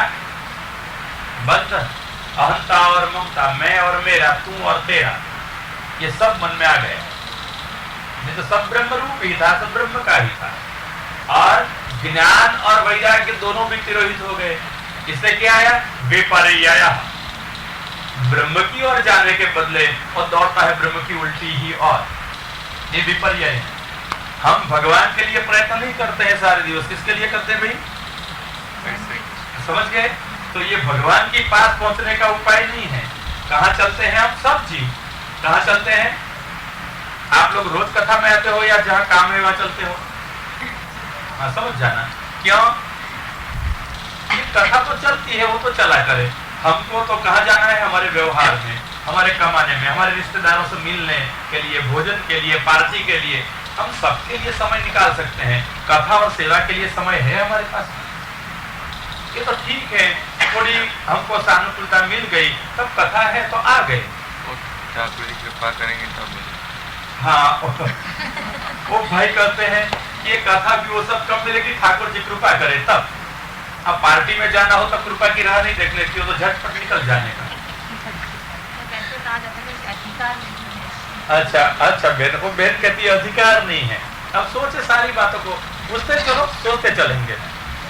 अब ये बराबर यहाँ तक की परिस्थिति आपको ख्याल में? आपकी बात आप याद रखना, कौन क्या पूछा है, मैं भूल जाऊँ तो याद कराना, आप भी याद रखना। अब देखें, क्योंकि मैं कथा के संग संग में आपका प्रश्नोत्तर देता जाऊँ, भिन्न भिन्न रूप से नहीं, एक तंतु चलना चाहिए इनके क्या परिस्थिति है। अब आत्मरूपता का आपको पता हुआ, आत्मा रूप क्या हुआ? ब्रह्म की लीला करने की इच्छा से स्वरूप प्रकट हुआ, ये आत्म स्वरूप था। इसमें से ब्रह्म के 4 धर्म ऐश्वर्य, वीर्य, यश, श्री तिरोहित हुए तो क्या मिलता है? संसार बंधन। अब क्या नहीं है मन में? वैराग्य और ज्ञान, दो न होने के कारण विपर्यय, ब्रह्म से विपरीत गति होती है। इसलिए हम भगवान को जानते हैं, भगवान को मानते हैं, परंतु भगवान के लिए भगवान प्रसन्न हो, भगवान मिले, ऐसा जिए, ऐसा हमसे नहीं बनता है। क्यों? अब समझ गए क्यों ऐसा होता है? कथा भी हम व्यवहार हो तो जाए, और व्यवहार नहीं हो तो, मानो यजमान ने कोई कथा बिठाई, तो जो कथा बिठाए उसके रिश्तेदार जो है वो जाते हैं, कि सारा गांव जाता है? रिश्तेदार जाएंगे। क्यों? कथा के रिश्तेदार या यजमान के? तो हमारी रिश्तेदारी कथा से नहीं है, यजमान से है। कथा के रिश्तेदार वो होते हैं जो भक्त होते हैं, और संसारी होते हैं वो यजमान के रिश्तेदार हैं। इसलिए यजमान के रिश्तेदार कथा में आ गए, और कथा के रिश्तेदार कहाँ जाएंगे? उसको निमंत्रण नहीं चाहिए, वो अपने आप कथा में आ गए, समझ गए। परंतु हम लोग ये भगवान को जानते हैं, मानते हैं, परंतु भगवान के लिए इतना प्रयत्न नहीं करते हैं जितने प्रयत्न हम हमारे व्यवहार के लिए, व्यवसाय के लिए, कुटुंब के लिए, कीर्ति के लिए, कामनाओं के लिए, कमाने के लिए, कुटुंब के लिए करते हैं, कामिनी के लिए, काम के लिए जितने प्रयत्न करते हैं, इतने प्रयत्न हम भगवान के लिए न करते हैं। प्रत्युत भगवान को भी छोड़ के, कथा को भी छोड़ के, ग्रंथ पढ़ने का भी छोड़ के कहाँ जाते हैं हम सब? चलो बाजार में खरीदी करनी है, शॉपिंग को जाना है। क्यों जाना है? विपर्यया, ज्ञान और वैराग्य तिरोहित है, बराबर ख्याल रखना। न ज्ञान है न वैराग्य है, इसलिए हम भगवान से उल्टे रास्ते हैं। भगवान को छोड़, भगवान के कार्य को छोड़, भगवान के लिए भी समय न रखते हुए हमको सबके लिए समय मिल जाए, पार्टी में जाने का समय मिले नहीं मिले, टीवी देखने का समय मिले या नहीं मिले, किसी अपनी सहेलियों या मित्रों को मिलने का समय मिले या नहीं मिले, अच्छा दोपहर में सोने का समय मिले या नहीं मिले, रात को नींद का समय मिले या नहीं मिले, और कोई आए तो इनके साथ में बैठ के महाभारत रामायण जो कुछ खोलना हो, समझ गए ना सब? महाभारत और रामायण, किसका घर का रामायण भी हो और किसके घर में महाभारत हो। भागवत तो कोई के घर में दिखाई नहीं देता है, प्राय करके कहीं रामायण चलती है और कहीं हाँ, बोलना मत किसके घर में क्या चलता है, परंतु सब इकट्ठे मिले तब क्या करेंगे कि रामायण महाभारत का सेवन करेंगे, परंतु भागवत का कौन करेंगे, वल्लभाचार्य जी के षोडश ग्रंथों का कौन करेंगे? क्यों?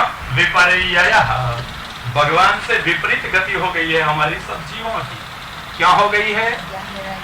हाँ, बहुत सुंदर। ज्ञान और वैराग्य हमारे में रहे नहीं। हाँ, हमारे में समझ तो है, ज्ञान का अगर सरल किया जाए तो समझ, तो हमारे में समझदारी तो है कि भाई कथा तो नहीं सुनेंगे तो चलेगा, पर तो उसके बाद नहीं जाएगा तो उसको तो बुरा लगेगा, उसको अच्छा लगाना पड़ेगा, इसलिए उसके वहां जाना पड़ेगा। और भगवान तो कभी बुरा लगता ही नहीं है, भगवान बुरा करे नहीं। और 3 बंदर वाली गांधी जी की बात याद करने जैसी है, मेरे ख्याल से भगवान भी ऐसे बैठ गया होगा, पूरा किसी का देखना नहीं, पूरा किसी का बोलना नहीं, और पूरा किसी का सुनना भी नहीं।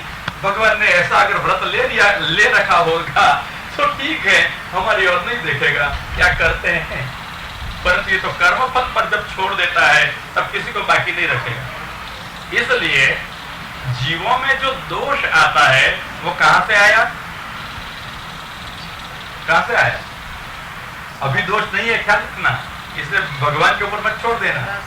हाँ, अभी तो वो विपर्य वाला हो गया, विपरीत गति। क्या हुई? अब मैं फिर से कहूं, ब्रह्म की इच्छा से हम पराभिध्यानात्, भगवत इच्छा है ऐसी, इसलिए सब तिरोहित हो गए। और फिर क्या हुआ? इससे आगे फिर क्या हुआ? जीव को अब अविद्या का संबंध हुआ। जब ब्रह्म के धर्म चले गए, जब आनंद तिरोहित हो गया, उसके बाद उसको अविद्या का संबंध हुआ, अज्ञान, अविद्या। भगवत इच्छा से ही, भगवान की एक शक्ति है, यह इस खट पर सब लीला हो। और इसके लिए अविद्या के कारण अब काममयोयम परुषः, अनेक लौकिक कामनाएं हो गई। क्या कामना है? मैं भगवान से मिलूं, मैं सेवा करूं, मैं कथा सुनूं। ये प्रायः करके कामना स्थिर नहीं होती है, ध्यान रखना, होती है परंतु स्थिर नहीं होती है। कामना होती है परंतु उसके लिए समय नहीं निकाल सकते हैं। वल्लभाचार्य का सत्संग साधनीभूत समय एवं नास्ति, लोगों को सत्संग में जो साधनभूत है वो समय ही नहीं है। और कई लोग मिलती हुई वस्तु को भी न पा सकते हैं। अब क्यों? देखें कि हम काममय हो गए ना, काममय का काम का अर्थ है इच्छा। हमको लौकिक इच्छाएं अनेक हो रही हैं, इसलिए हम ये लौकिक इच्छाओं की बस में आकर के, वश होकर के भगवान से दूर दूर भाग रहे हैं और कहते हैं क्या, हम करते हैं भक्ति। मैं कहता हूं उसका नाम भक्ति नहीं है, उसका नाम है भगति। समझ गए? भगति और हमको भगाती। भक्ति समझते हो ना? क्या है भक्ति? लोग ऐसा ही बोलते हैं तो बहुत भक्ति करे, वो भगत हैं। तो क्या है भगत? समझ गए ना? वो भक्ति है, भगवान से दूर भागने वाली सब भक्ति। भक्ति भगवान से दूर नहीं भागती है, भगवान भक्ति तो हमको भगवान के पास में ले जाती है। अगर हम सबको गौण करके हमारे लौकिक व्यवहार, व्यापार, व्यवसाय, ये सब को, हमारे काम सब गौण करके भगवान को मुख्य बना करके जिए, तब हमारे जीवन में क्या है? भक्ति है। और नहीं तो भगवान को नमस्कार करके भागते फिरे भगवान से दूर दूर, और फिर भी हम करते हैं तो क्या? भक्ति है, भक्त है, भक्ति मार्ग में है, कहलाते हैं। तो मैं जरूर कहूं हमारे पास में भक्ति नहीं है। क्या है? भक्ति है। समझ? भक्ति का अर्थ क्या होता है आपकी हिंदी में? भक्ति, हाँ, भागने वाली। तो भगवान से दूर भागे और भगवान से दूर अपन को भगा दे, ऐसी सब में दिखती है आजकल क्या? भक्ति। भक्ति किस में है? अल्प में है, और भक्ति तो सब में है। तो बेचारी भक्ति है तो क्या करेगी?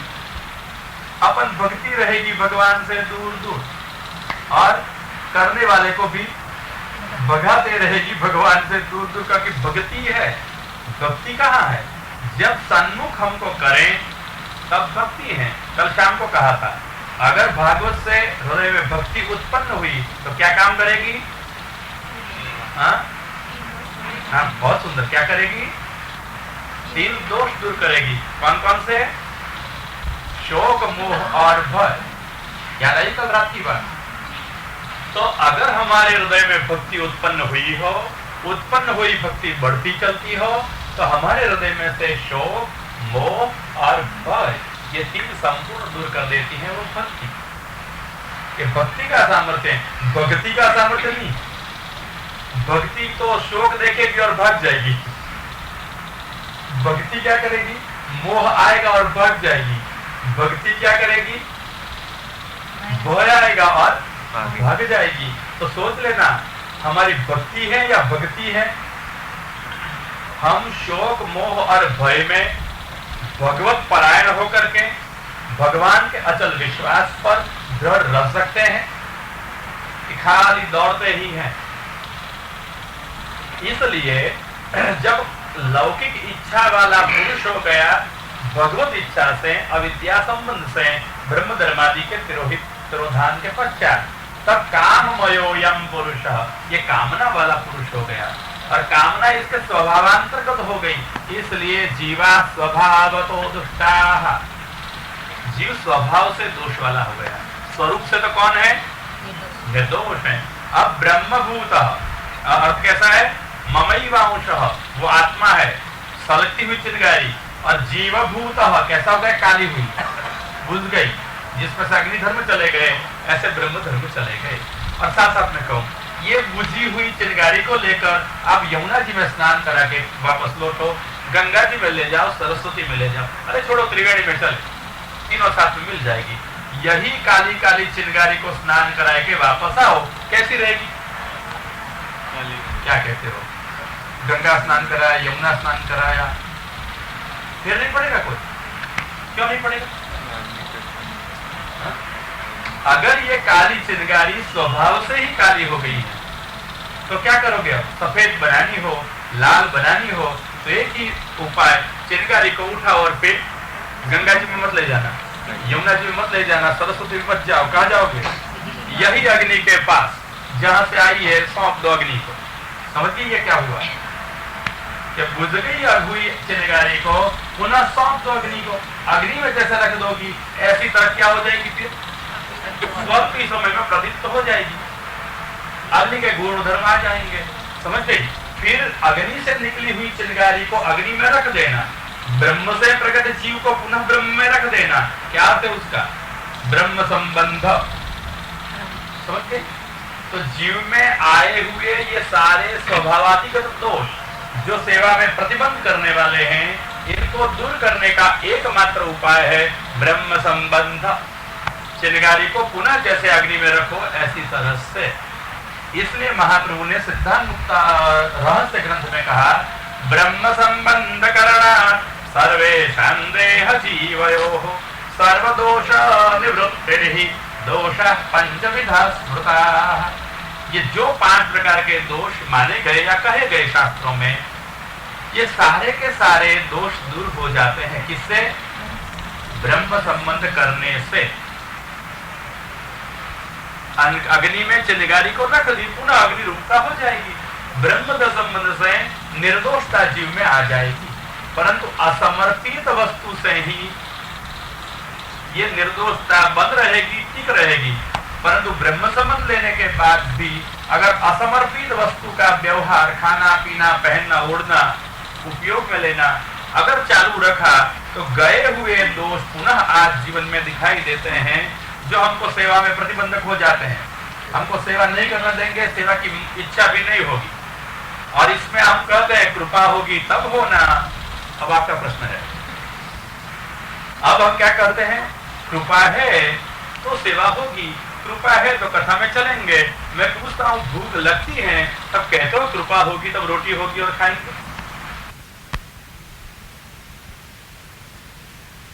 કેટલું થાય ને, ये सब हम क्या बोलते हैं? क्या करें? कृपा होगी तब होगा। जितनी कृपा होगी, जब कृपा होगी, जैसी कृपा होगी। मैं पूछता हूं, आप लोग ये कृपा के बहाने, एक पक्ष है हम हमारा प्रमाद का पोषण करते हैं, दूसरी बात हम भगवान को आरोप लगाते हैं कि उसने कृपा नहीं की। मैं पूछता हूं, आप सब कौन हो? कौन हो आप सब? कौन हो भाई? हाँ, क्या है? ब्रह्मजीव हो आप? ब्रह्मजीव क्या चीज होती है? आप जीव हो तो ब्रह्म के अंश हो, ठीक है। अच्छा, फिर आप कौन हो सब? जीव तो कीड़ी मकोड़े भी होते हैं, चींटी मकोड़े भी जीव तो होते हैं। आप कौन हो? हाँ, मनुष्य। मैं आपसे पूछूं, अगर भगवान ने हमको चींटी मकोड़े या बंदर बना दिए होते तो बेचारा डार्विन कहता है पहले सब ये माँ आदमी थे, वो बंदर बंदर ही थे, और फिर क्रमशः उत्क्रांति हुई और ये सब कौन बन गए? मनुष्य बन गए। कौन सोचता है डार्विन ने बोल दिया, सब ने मान लिया। हम कहते हैं कि उसकी बात सच्ची है। क्यों? कि उसके पूर्वज ऐसे होंगे, हमारे नहीं। वो बेचारा उनकी बात कहे तो अपन को किसी की बात को खोटी कहनी। और मैं कहूं कि डार्विन का जो है हाइपोथेसिस है, एक उसकी मान्यता है, और उसके ऊपर ऊपर जैसे आप सोचते चलोगे तो एक छोटा सा प्रश्न है, डार्विन भाई, अगर आपके पूर्वज बंदर थे और आप मानव बन गए तो आज भी आपके पूर्वज क्यों दिखाई देते हैं? बंदर है या नहीं है? तो क्या उसकी उत्क्रांति नहीं हुई होंगी? और तो क्या करे, हम तो जो पढ़ा हुए वो पढ़े, सुना हुए वो सुने, सोचे कौन और पूछे तो कौन ही, चलती रहती है। तो हमारे पुरखे ऐसे तो नहीं थे, हम तो भगवान की परंपरा में से आए हुए हैं। समझ गए? भगवान की परंपरा में से भगवान की सृष्टि करने की इच्छा हुई तो उसने ब्रह्मा को प्रकट किए। ब्रह्मा ने मन से मरीचि और उससे कश्यप में से हुए, क्रम चलता रहा तो सारी सृष्टि भर गई है। अथवा ब्रह्मा के शरीर के विभाग में से मनुष्य रूपा और उसमें से हुई मानव सृष्टि। तो हम सब मानव न बने होते, परंतु कोई ऐसे बंदर हो गए तो क्या करते? कीड़ी मंकोड़े हो गए, चेटी मंकोड़े, तो क्या हो करते? कौन सी कोर्ट में भगवान के सामने केस दाखिल करते कि महाराज हमको क्यों नहीं बनाया आपने मानव? अच्छा, कर्मानुसार। तो कर्म अपने आप फल देते हैं। अब वह भी कृपा आ गई बीच में। कर्मानुकूल फल भगवान देते हैं, देने का कंट्रोल भगवान का है। कर्मानुकूल फल देंगे। एक कोई आदमी आया और उसके पास कपड़ा नहीं है, भैया खुला हूं, पहनने के लिए कुछ नहीं देंगे, तो मेरे को हुआ हाँ कुछ को कुछ देंगे, तो ये बाजू में बैठे थे तो उसके कपड़े मैंने उतारने शुरू कर दिए और मैं देने को चला। भाई देने दो ना। अरे क्या तुम आप मेरे को पहचान तो नहीं है, इतनी शर्म नहीं रखते हो? बोला क्या क्या हर्ज है आपको? हर्ज है को दे दूं तो मैं क्या? मैं क्या करूँ? अच्छा कहते फिर मैं क्या करूं? ठीक है, परंतु अगर वो चाहे, अगर ये तो मेरे को जानते हैं तो कुछ नहीं बोले, पर तो अनजान आदमी आपके कपड़े उतारना शुरू करे तो क्या करोगे? एक से देंगे, क्या करता है? ठीक है, क्यों? कपड़े किसके हैं? आपके। अगर आप चाहे तो उतार के दे दो या नहीं दे दो, समझ गए? ऐसी तरह से जगत में जो कुछ है वो किसकी मालिकी का है? वेद कहते हैं ब्रह्मा इसका है, सर्वस्य वशे सर्वस्य ईशान, भगवान ही सबका स्वामी है, भगवान की बस में सब कुछ है, इसलिए भगवान जिसको चाहे उसको दे सके। जैसे हमारी वस्तु हम दे दे तो हर जानी, तो और कोई देने लगे तो उसके कपड़े मैं उतारूं तो गड़बड़ हो जाएगी, चले नहीं ऐसा चले। ऐसी तरह से अगर कर्म के भी फल मिलते हो तो कर्म के फल भी कर्म नहीं दे सकते हैं, क्योंकि कुछ कर्म की बस में नहीं है। किसकी बस में है? भगवान की बस में है, इसलिए भगवान कर्मानुकूल फल देते हैं, याद रखना। इसलिए किसी को सुख मिले किसी को दुख मिले तो जिम्मेदारी भगवान नहीं रखते, तेरे कर्मानुसार फल मिल गए और तूने कर्म कैसे किए? तेरे स्वभाव के अनुसार कर्म किए, इसलिए तुमको ये फल मिल रहा है। तो फलदाता कौन है? भगवान। तो अगर आप कहोगे हमारे कर्मों से हमको ये मनुष्य देह मिला, तो मैं कहता हूं अगर भगवान ने सम्मत न किया होता कर्म का फल तो मनुष्य देह मिलता? तो आखिर में भगवान ने हमको मनुष्य देह दिया, ठीक है ना? समझे ना आप सब? समझ में आती है ना? तो मनुष्य देह भगवान ने दिया। मैं पूछता हूं अगर भगवान ने हमको कीड़ी मकोड़े बनाए हुए कर्म के फल न दे तो उसके सामने कौन सा हमारा जोर जुल्म चल सकता था?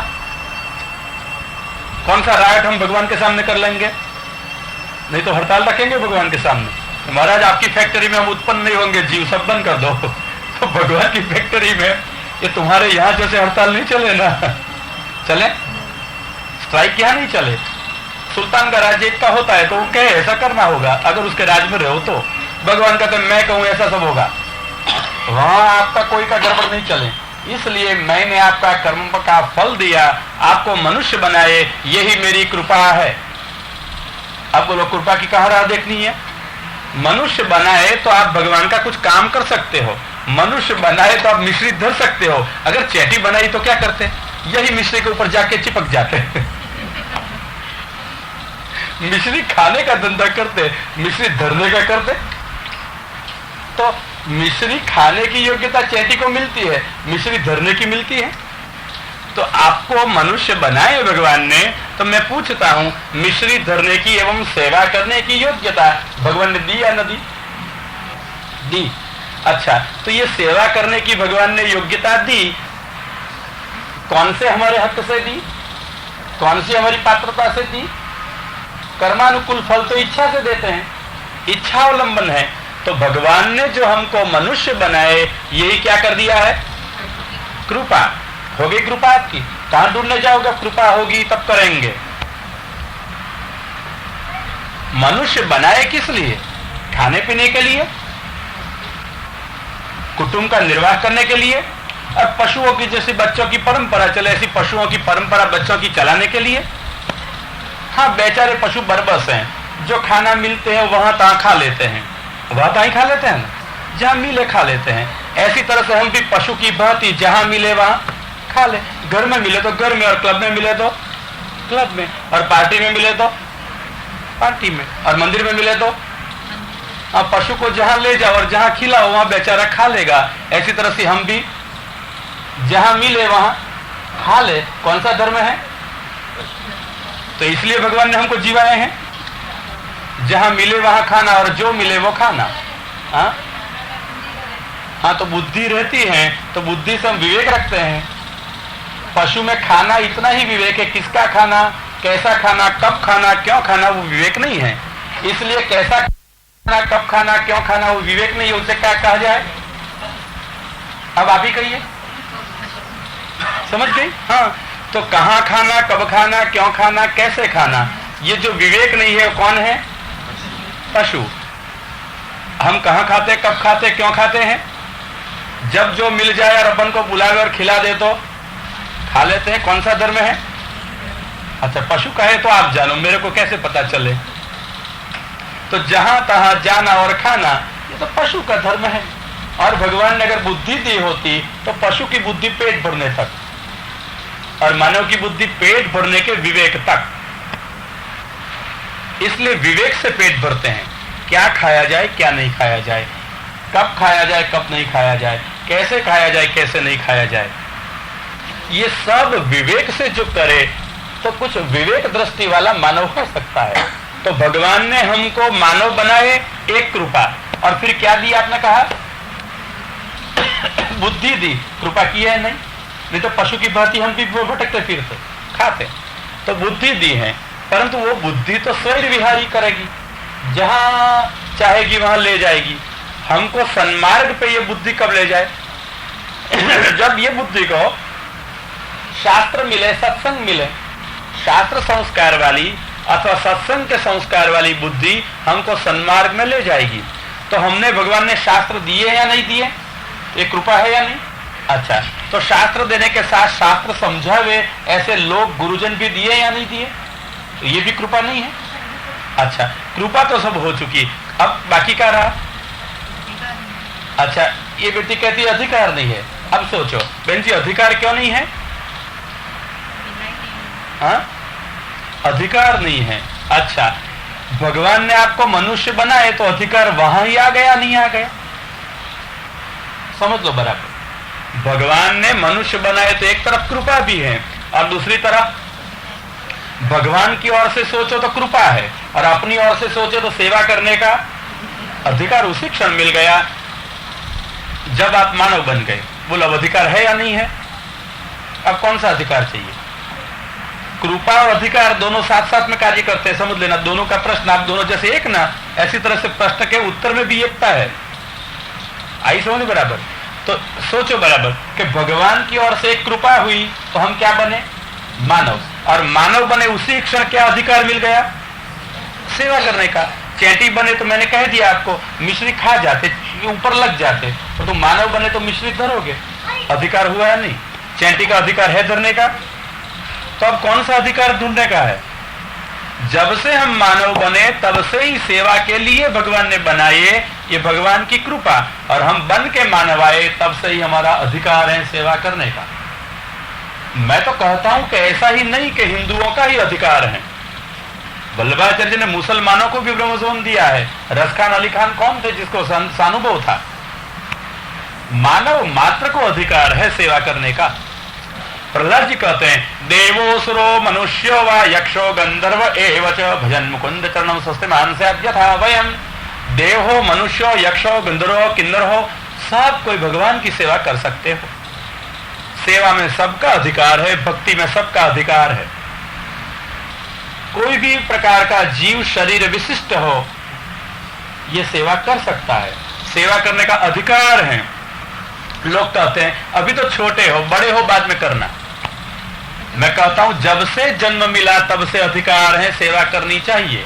और इसलिए प्रहलाद ने कहा, कौमार आचरेत प्राज्ञ धर्मन भागवतन इह। कुमार अवस्था हो तब से ही ये भगवत धर्मों का आचार करें। सीखे ऐसा नहीं कहते हैं, क्या कहते हैं? आचरेत, आचार करें। कुमार अवस्था कौन सी? 2 साल से 5 साल तक की आयु कुमार अवस्था है। 2 साल के बच्चे को भगवत धर्माचरण करना आना चाहिए, सिखाना चाहिए। मैं नहीं कहता हूं, शास्त्र ने ऐसा नहीं कहा है। 2 से 4-5 साल के आपके बच्चे हो जाए तब से उसको सेवा करनी आनी चाहिए, करनी चाहिए। अभी जरा बच्चे हो, रुक जाओ, बड़े हो, बाद में कथा में जाना, बाद में सत्संग करना, बाद में सेवा करना, तो कब मरे तब करेंगे। जब बुढ़ापा में शरीर अपना ही काम नहीं कर सकेगा तब सेवा का क्या, भगवान का कैसे करेगा? इसलिए प्रहलाद कहते हैं, कौमार आचरे, भूल मत करो। 5 साल की आयु से आचरण शुरू करो। तो सीखोगे कब? सीखना कब? बोलो। 2 साल के 5 साल तक में तो आप आचरण शुरू करते हो भगवत धर्म का प्रहलाद की आज्ञा अनुसार, तो सीखने का कब? हाँ, बीच की कौन सी आयु? नहीं भैया, 5 साल से तो शुरू करने का है। 5 साल से 2 से 5 तक में तो शुरुआत कर दो, अधिक से अधिक 5, नहीं तो करनी चाहिए तो 2 साल का बच्चा हो तब से वो सेवा करे या नहीं करे? आप कहोगे क्या करे, वो करे, वो तो दृष्टि पड़ जाती है। अब ये सिखाता हूं, बहुत सुंदर। अब क्या होता है देखो कि 2 से प्रहलाद कहते हैं, मतलब अधिकार की बात पूरी हो गई ना, आपकी कृपा की बात पूरी हो गई ना, परंतु कृपा का स्वरूप तो फिर पूछना दिखाऊंगा कि कृपा क्या चीज होती है। आज कृपा है कि नहीं उतना जवाब दे दिया, अधिकार का जवाब दे दिया, बराबर है कि आपको मानव बनाए तब से ही अधिकार है, आओ सेवा करो। और कौन सी वयस है? 2 साल की। सीखोगे कब? 2 से 5 तक तो आचार कम से कम शुरू हो जाना चाहिए। हाँ, जन्म से ही सीखोगे। हाँ, जन्म से, बहुत सुंदर। जन्म से कैसे सीख लोगे? हाँ, बहुत धन्यवाद। माँ के उदर में जब बालक होता है तब घर के वातावरण की असर उदर के बालक पर अवश्य होती है। भागवत की कथा है ना, को जो अंग राजा का लड़का सुनीता महारानी को अग्निदेव ने चरु दिया, फिर भी भयंकर हो गया वे। क्यों? कि उसने ये माँ ने, सुनीता ने जब चरु खाया तब अपने पिता के घर गई प्रसूति के लिए। स्वाभाविकता है ना समाज में, तो पिता का घर मृत्यु का था, तो मृत्यु तो होती है भयंकर। ये भयंकरता की असर उदर वाले बालक पर पड़ी, तो जो चरु से भी बालक भक्त होने वाला था, भव्य होने वाला था, वो हो गया भयंकर। उसका नाम वेन राजा। परंतु चरु निष्फल नहीं जाता है, इसलिए उसके वहां जो लड़का हुआ वहां चरु का प्रागट्य हो गया। ये हुआ पृथु राजा भगवद अवतार। मिलकर संगति ना कथा की, समझना है इसी ढंग से। तो उदर में बालक होता है तब से ही उसको सत्संस्कार दिए जाए। वो भागवत पढ़ना, सेवा करना, दर्शन करना, सब सदविचार करना, संयमित भोजन करना, ये जो हमारे वहां गर्भावस्था की स्त्रियों की प्रक्रियाएं दिखाई गई है, ये सहेतुक हैं। इसलिए बच्चा जब घर में सेवा और कथा हो ही रही है, यही वातावरण में माँ के पेट में आया है और पलता है, तो आसपास वातावरण कौन सा मिलेगा? ये प्रसूता दशा में अथवा गर्भावस्था में माँ प्रसादी वस्तु खाएगी, भगवान का ही भजन करेगी, तो बच्चा पर असर कौन सी पड़ेगी? पर को टीवी देखे दिखगी तो असर किसकी पड़ेगी? ये लेकर आएंगे बच्चे। बच्चे का क्या दोष होता है? माँ संभाल नहीं रखती है बच्चों की उदर में। अब बच्चा जन्म लेके आया, क्या करोगे आप उसी दिन से? आपने स्नान कर लिया, मास पूरा हो गया, अब ले आओ बच्चों को सेवा में। आपकी संग संग ही इतने बच्चों को क्यों ले आए? कोई बात नहीं, छोटा है ना, दंडवत कराओ ठाकुर जी को बचपन से ही। क्यों नहीं सीखेगा वो? अगर यही क्रम चला, बचपन से वो दंडवत करने को सीखा, फिर देखा देखी वो करता चलेगा, टेव पड़ जाएगी। और जैसे 1 साल का 1.5 साल का हुआ, तब बच्चा क्या करता है? 1.5 साल का क्या करेगा? 1.5 साल का बच्चा चलता है या बोलता है? क्या करता है? हाँ, क्या घुटनों पर चलता है? अच्छा, चलने दो घुटनों पर। कहाँ ले आओगे? ठाकुर जी के पास में। वो भी घुटनू करे, वो भी घुटनू करे, करने दो, दोनों को समझ जाएंगे, दोनों। तुम्हारी अपरस्थी जाएगी, निकाल दोगे उसको तो कायम के लिए निकल जाएगा, और आपके ठाकुर जी को भी घर में से निकाल देगा, जो आज की परिस्थिति है, क्योंकि आपने बच्चों को बचपन से निकाल दिए हैं सेवा में से।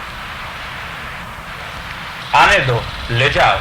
मैं कहता हूं उसको ही तुम सामग्री दो, आप आपका भोग दूसरा धरो, अलग धरो, बच्चों को दो, ले बेटा धर के खा जाना, जो स्पष्ट, क्योंकि उसकी धीरज तो नहीं रहेगी, खाना उसको है, परंतु इतनी तो टेव नहीं हो सकती है, इतना अभ्यास हम नहीं बना सकते हैं क्या इससे?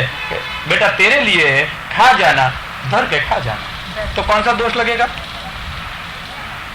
खा जाना तो बच्चे को, तुम्हारा भोग तो दूसरा ही रहा है, क्या हर्ज है? और बच्चा भी जब ये संस्कार में पला है तब कच्चा नहीं रहता है, उसकी भी टेव बन जाएगी। कैसी? फिर धीमे धीमे वो भी भोग धरेगा, और उसकी वासना कैसे आएगी? फिर मैं कहता हूं आपको, हम बच्चों के लिए खिलौने ले आते हैं विविध प्रकार के। कौन से खिलौने लाते हो भैया? हाँ, मोटर लाते हो, फिर जात जात की डॉल्स आते हो वो लाते हो, कई गेम्स लाते हो। मैं पूछता हूं, बच्चों को ये सब बीच से हम खिलाते हैं, ठीक है, मन उनके अन्यत्र ले जाते हैं। मैं पूछता हूं, आप उसको सेवा के खिलौने क्यों नहीं देते हो? ले लाला, ये लाला तेरा, तू तेरे से इससे खेल, क्यों नहीं खेले लाला से? सेवे मत करा दो उसको, कौन सी गड़बड़ हो जाएगी? अरे आपके सेवे लाला को भी वो भोग दे तो कौन सी गड़बड़ हो जाएगी? तो ख्याल रखो, आप जो सेवा करो वो स्वरूप तो सेव्य ही होना चाहिए, जो महाप्रभु ने रीत दिखाई है, नहीं तो सेवा का फल नहीं मिले। सेवा कौन स्वीकारेगा? ऐसे तो बहुत चित्र और मूर्तियां होती हैं चित्रकार और शिल्पिन के वहां, के बनाने वाले के वहां, ये सब भगवान नहीं हो जाते हैं। जब शास्त्र विधि से अगर मर्यादा हो तो प्राण प्रतिष्ठा की जाए तब वो भगवान है। पुष्टि मार्ग में जब उसमें भाव प्रतिष्ठा की जाए अथवा पुष्ट किए जाए या सेव्य किए जाए तभी वो भगवान है, भावात्मा, भाव पधराया जाता है, तभी सेवा का स्वीकार होता है। कोई कहे कि लो करो सेवा, नहीं, सेवा हो जाएगी परंतु ठाकुर जी कहाँ आएगा? स्वीकारेगा कौन? इसलिए सेवा नहीं है। सेव्य ठाकुर जी को भोग धरो, लो तो प्रसाद है, नहीं तो प्रसाद भी कैसे होता है? और ठाकुर जी सेव्य कराने की रीत जो महाप्रभु जी ने दिखाई वो ही हो सकती है। पंचामृत स्नान कराए के, उतना कोज आदि का पाठ करके, अंगन न्यास आदि जो भगवान के कराए जाते हैं, भोग धराए जाते हैं, ये प्रकार होना चाहिए। ये सेवा कर लेते हैं और फिर ठाकुर जी को पूरा करते हैं, तो वो लोग कैसे समर्पित करेगा सब पूरा? और ये सेव्य विधि पूर्वक हो तभी सेव्यता होती है। कोई के हमारे ठाकुर जी के संग तुम्हारे ठाकुर जी बैठ गए, हो गए सेव्य, ये सब गड़बड़ है, कुछ सेव्य नहीं होते हैं। महाप्रभु जी के सिद्धांतों के विरुद्ध कुछ नहीं चले। कहा? पुष्टि भक्ति मार्ग में अगर मैदान हो तो सब कुछ चले, करो कूदा कूद और पछड़ाओ नीचे, कूदो, जितने ऊंचे कूदोगे इतने ही नीचे फिर पछड़ जाओगे। यहाँ तो पुष्टि भक्ति मार्ग है, यहाँ खेलकूद नहीं है, यहाँ तो मार्ग है, संभाल संभाल के चलो, रीत से चलो। इसलिए ठाकुर जी सेव्य कराने ही पड़े। अगर पुष्टि भक्ति मार्ग में रहना हो तो मैदान में रहना हो और कूदना ही हो तो कूदो, फिर कहाँ पड़ोगे? अपने आप भूतल पर, जमीन पर अपने आप वापस लौटाओगे, कहाँ जाओगे? इसलिए अवश्य स्वरूप सेव्य चाहिए ही, तभी भगवान होता है, नहीं तो मूर्ति ही। हमारे वहां मूर्ति कहने की क्रिया नहीं है, पद्धति नहीं है, हम उसे स्वरूप कहते हैं और यही भगवान है। तब तक भगवान भगवान कुछ नहीं। ये प्रक्रिया विधि पूर्वक होनी चाहिए। अब ये सेवा की प्रक्रिया, सेवा कृति गुरु और आज्ञा, महाप्रभु की आज्ञा के अनुसार, महाप्रभु ने असमर्पित वस्तु का त्याग करने की आज्ञा दी है, तो असमर्पित त्याग हो ऐसी तरह से ही सेवा निभनी चाहिए। इसलिए जो कुछ खाए पिए या जीवन के उपयोग में ले, पैरवे उड़वे सब, ये भगवान को पहले अंगीकार कराओ और बाद में आपके उपयोग में लो प्रसाद के रूप में। भोग भगवान को और प्रसाद दास को, प्रसाद वैष्णव को, ये क्रम रखने का। और इसमें कोई कहते हैं मिश्री धरे मेवा धरे, तो हाँ कोई बात नहीं, महाप्रभु ने कहीं ने कहा है कि आप सकड़ी धरो, इतना जरूर कहा है, असमर्पित का त्याग करो। आप मिश्री धरते हो ना, तब मिश्री खा के रहो जितनी धरते हो और जैसी भी धरते हो। आप दाल भात का, साग का, रोटी का त्याग कर दो, चावल दाल आपको नहीं खाने का, समझते? और भोग कैसे करो? महाप्रभु जी ने कही हुई रीति से रसोड़े में रख दिए ठाकुर जी, आरोग लेना महाराज, सब उकलता उकलता सब निकलेगा, धूप लेना, भाप आएगी, सबका स्वाद ले लेना। तो ऐसे पुष्टि मार्ग के प्रभु ने, ये सब पुष्टि मैदान है कूदाकूद करने का। अगर पुष्टि भक्ति मार्ग में रहना हो तो ठाकुर जी को योग्य रीति से सुख हो ऐसे कमरा में पधराओ और वहां उसकी सब व्यवस्था करो, जैसे आपके घर में सुविधा हो। मैं तो कहता हूं कमरा भी न हो तो एक जेपीजी में, और सुख हो ऐसे पधराओ अपनी अपनी परिस्थिति के अनुसार। और यही सेवा करने में असमर्पित अगर छोड़ना हो तो जो चीज भोग न धरी जाए वो छोड़ दो, आप नहीं ले सकते हो। तो चाय आप लोग भोग धरते हो, तो चाय पीते हो, तो कैसे पी जाए आप? हाँ, आप भाई कहते हैं चरणामृत पधरा के चाय पी जाए, तो अच्छी बात है। तो चाय अगर चरणामृत पधराए के पी जाए, प्रसादी की जाए, तो ये रीत नहीं है। मूल रीत तो ऐसी है कि जितनी वस्तु भोग धरो, प्रसादी करो, इससे ही निर्वाह होता है। परंतु कहीं आपद धर्म हो, साथ में ठाकुर जी न रख सके हो और कोई प्रक्रिया से आपको कुछ करना पड़े, तो ऐसी दशा में होता है आपद धर्म। ये आपद धर्म है, उसको नित्य धर्म मत बना दो। आपद धर्म आपत्ति के प्रसंग में करने का, तो आपके ठाकुर जी की प्रसादी वस्तु जो कुछ खाओ पियो उसमें मिला दो। ये भी नहीं बन सके तो ठीक है, चरणामृत धर दो, वस्तु के दोष निकल जाएंगे। प्रसादी से प्रसादी होती है। अथवा कोई नहीं तो कंठी को भी भोग धरो, कहीं नहीं तो मन से अपने ठाकुर जी को भोग धरो। परंतु ये सब प्रकार आपद धर्म के हैं, रोज के धर्म के नहीं है। रोज तो भोग धरो, करो धरो और पेट भरो, ये क्रम है। अपने हाथ से करो, अपने हाथ से धरो और अपने वैष्णव को बांध के प्रसाद लो, बस ये रीत है। क्रम समझ गई? तो ये क्रम से होना चाहिए। फिर कुछ भी धरो, कोई बाधा नहीं, जो धरो इसे पेट भरो। परंतु अब आपद धर्म में भी, आपद धर्म जब तक हो नहीं पहुंच सकते हैं तब तक ही ये हो चलें, फिर तो जो धरो वही लो, ये क्रम होता है। अब कई कहते हैं भाई ने जो कहा चाहे हम प्रसादी कर लेते हैं, तो ये आपद धर्म में भी आप चाहे मिश्री पधराओ या प्रसादी चीज, अथवा तो चरणामृत, अथवा भोग धर दो कंठी या मानस रूप को, ये भी इतनी ही चीज धरी जाए कि जो संप्रदाय मर्यादा से भगवान को भोग धरने में आ सके। निषिद्ध वस्तु प्रसादी नहीं की जाए।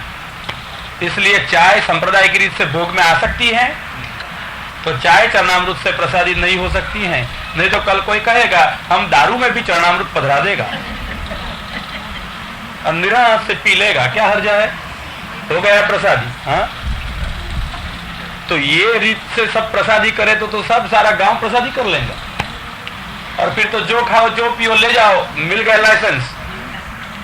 ये पुष्टि भक्ति मार्ग नहीं है, ये क्या है, पुष्टि का मैदान। चाय को प्रसाद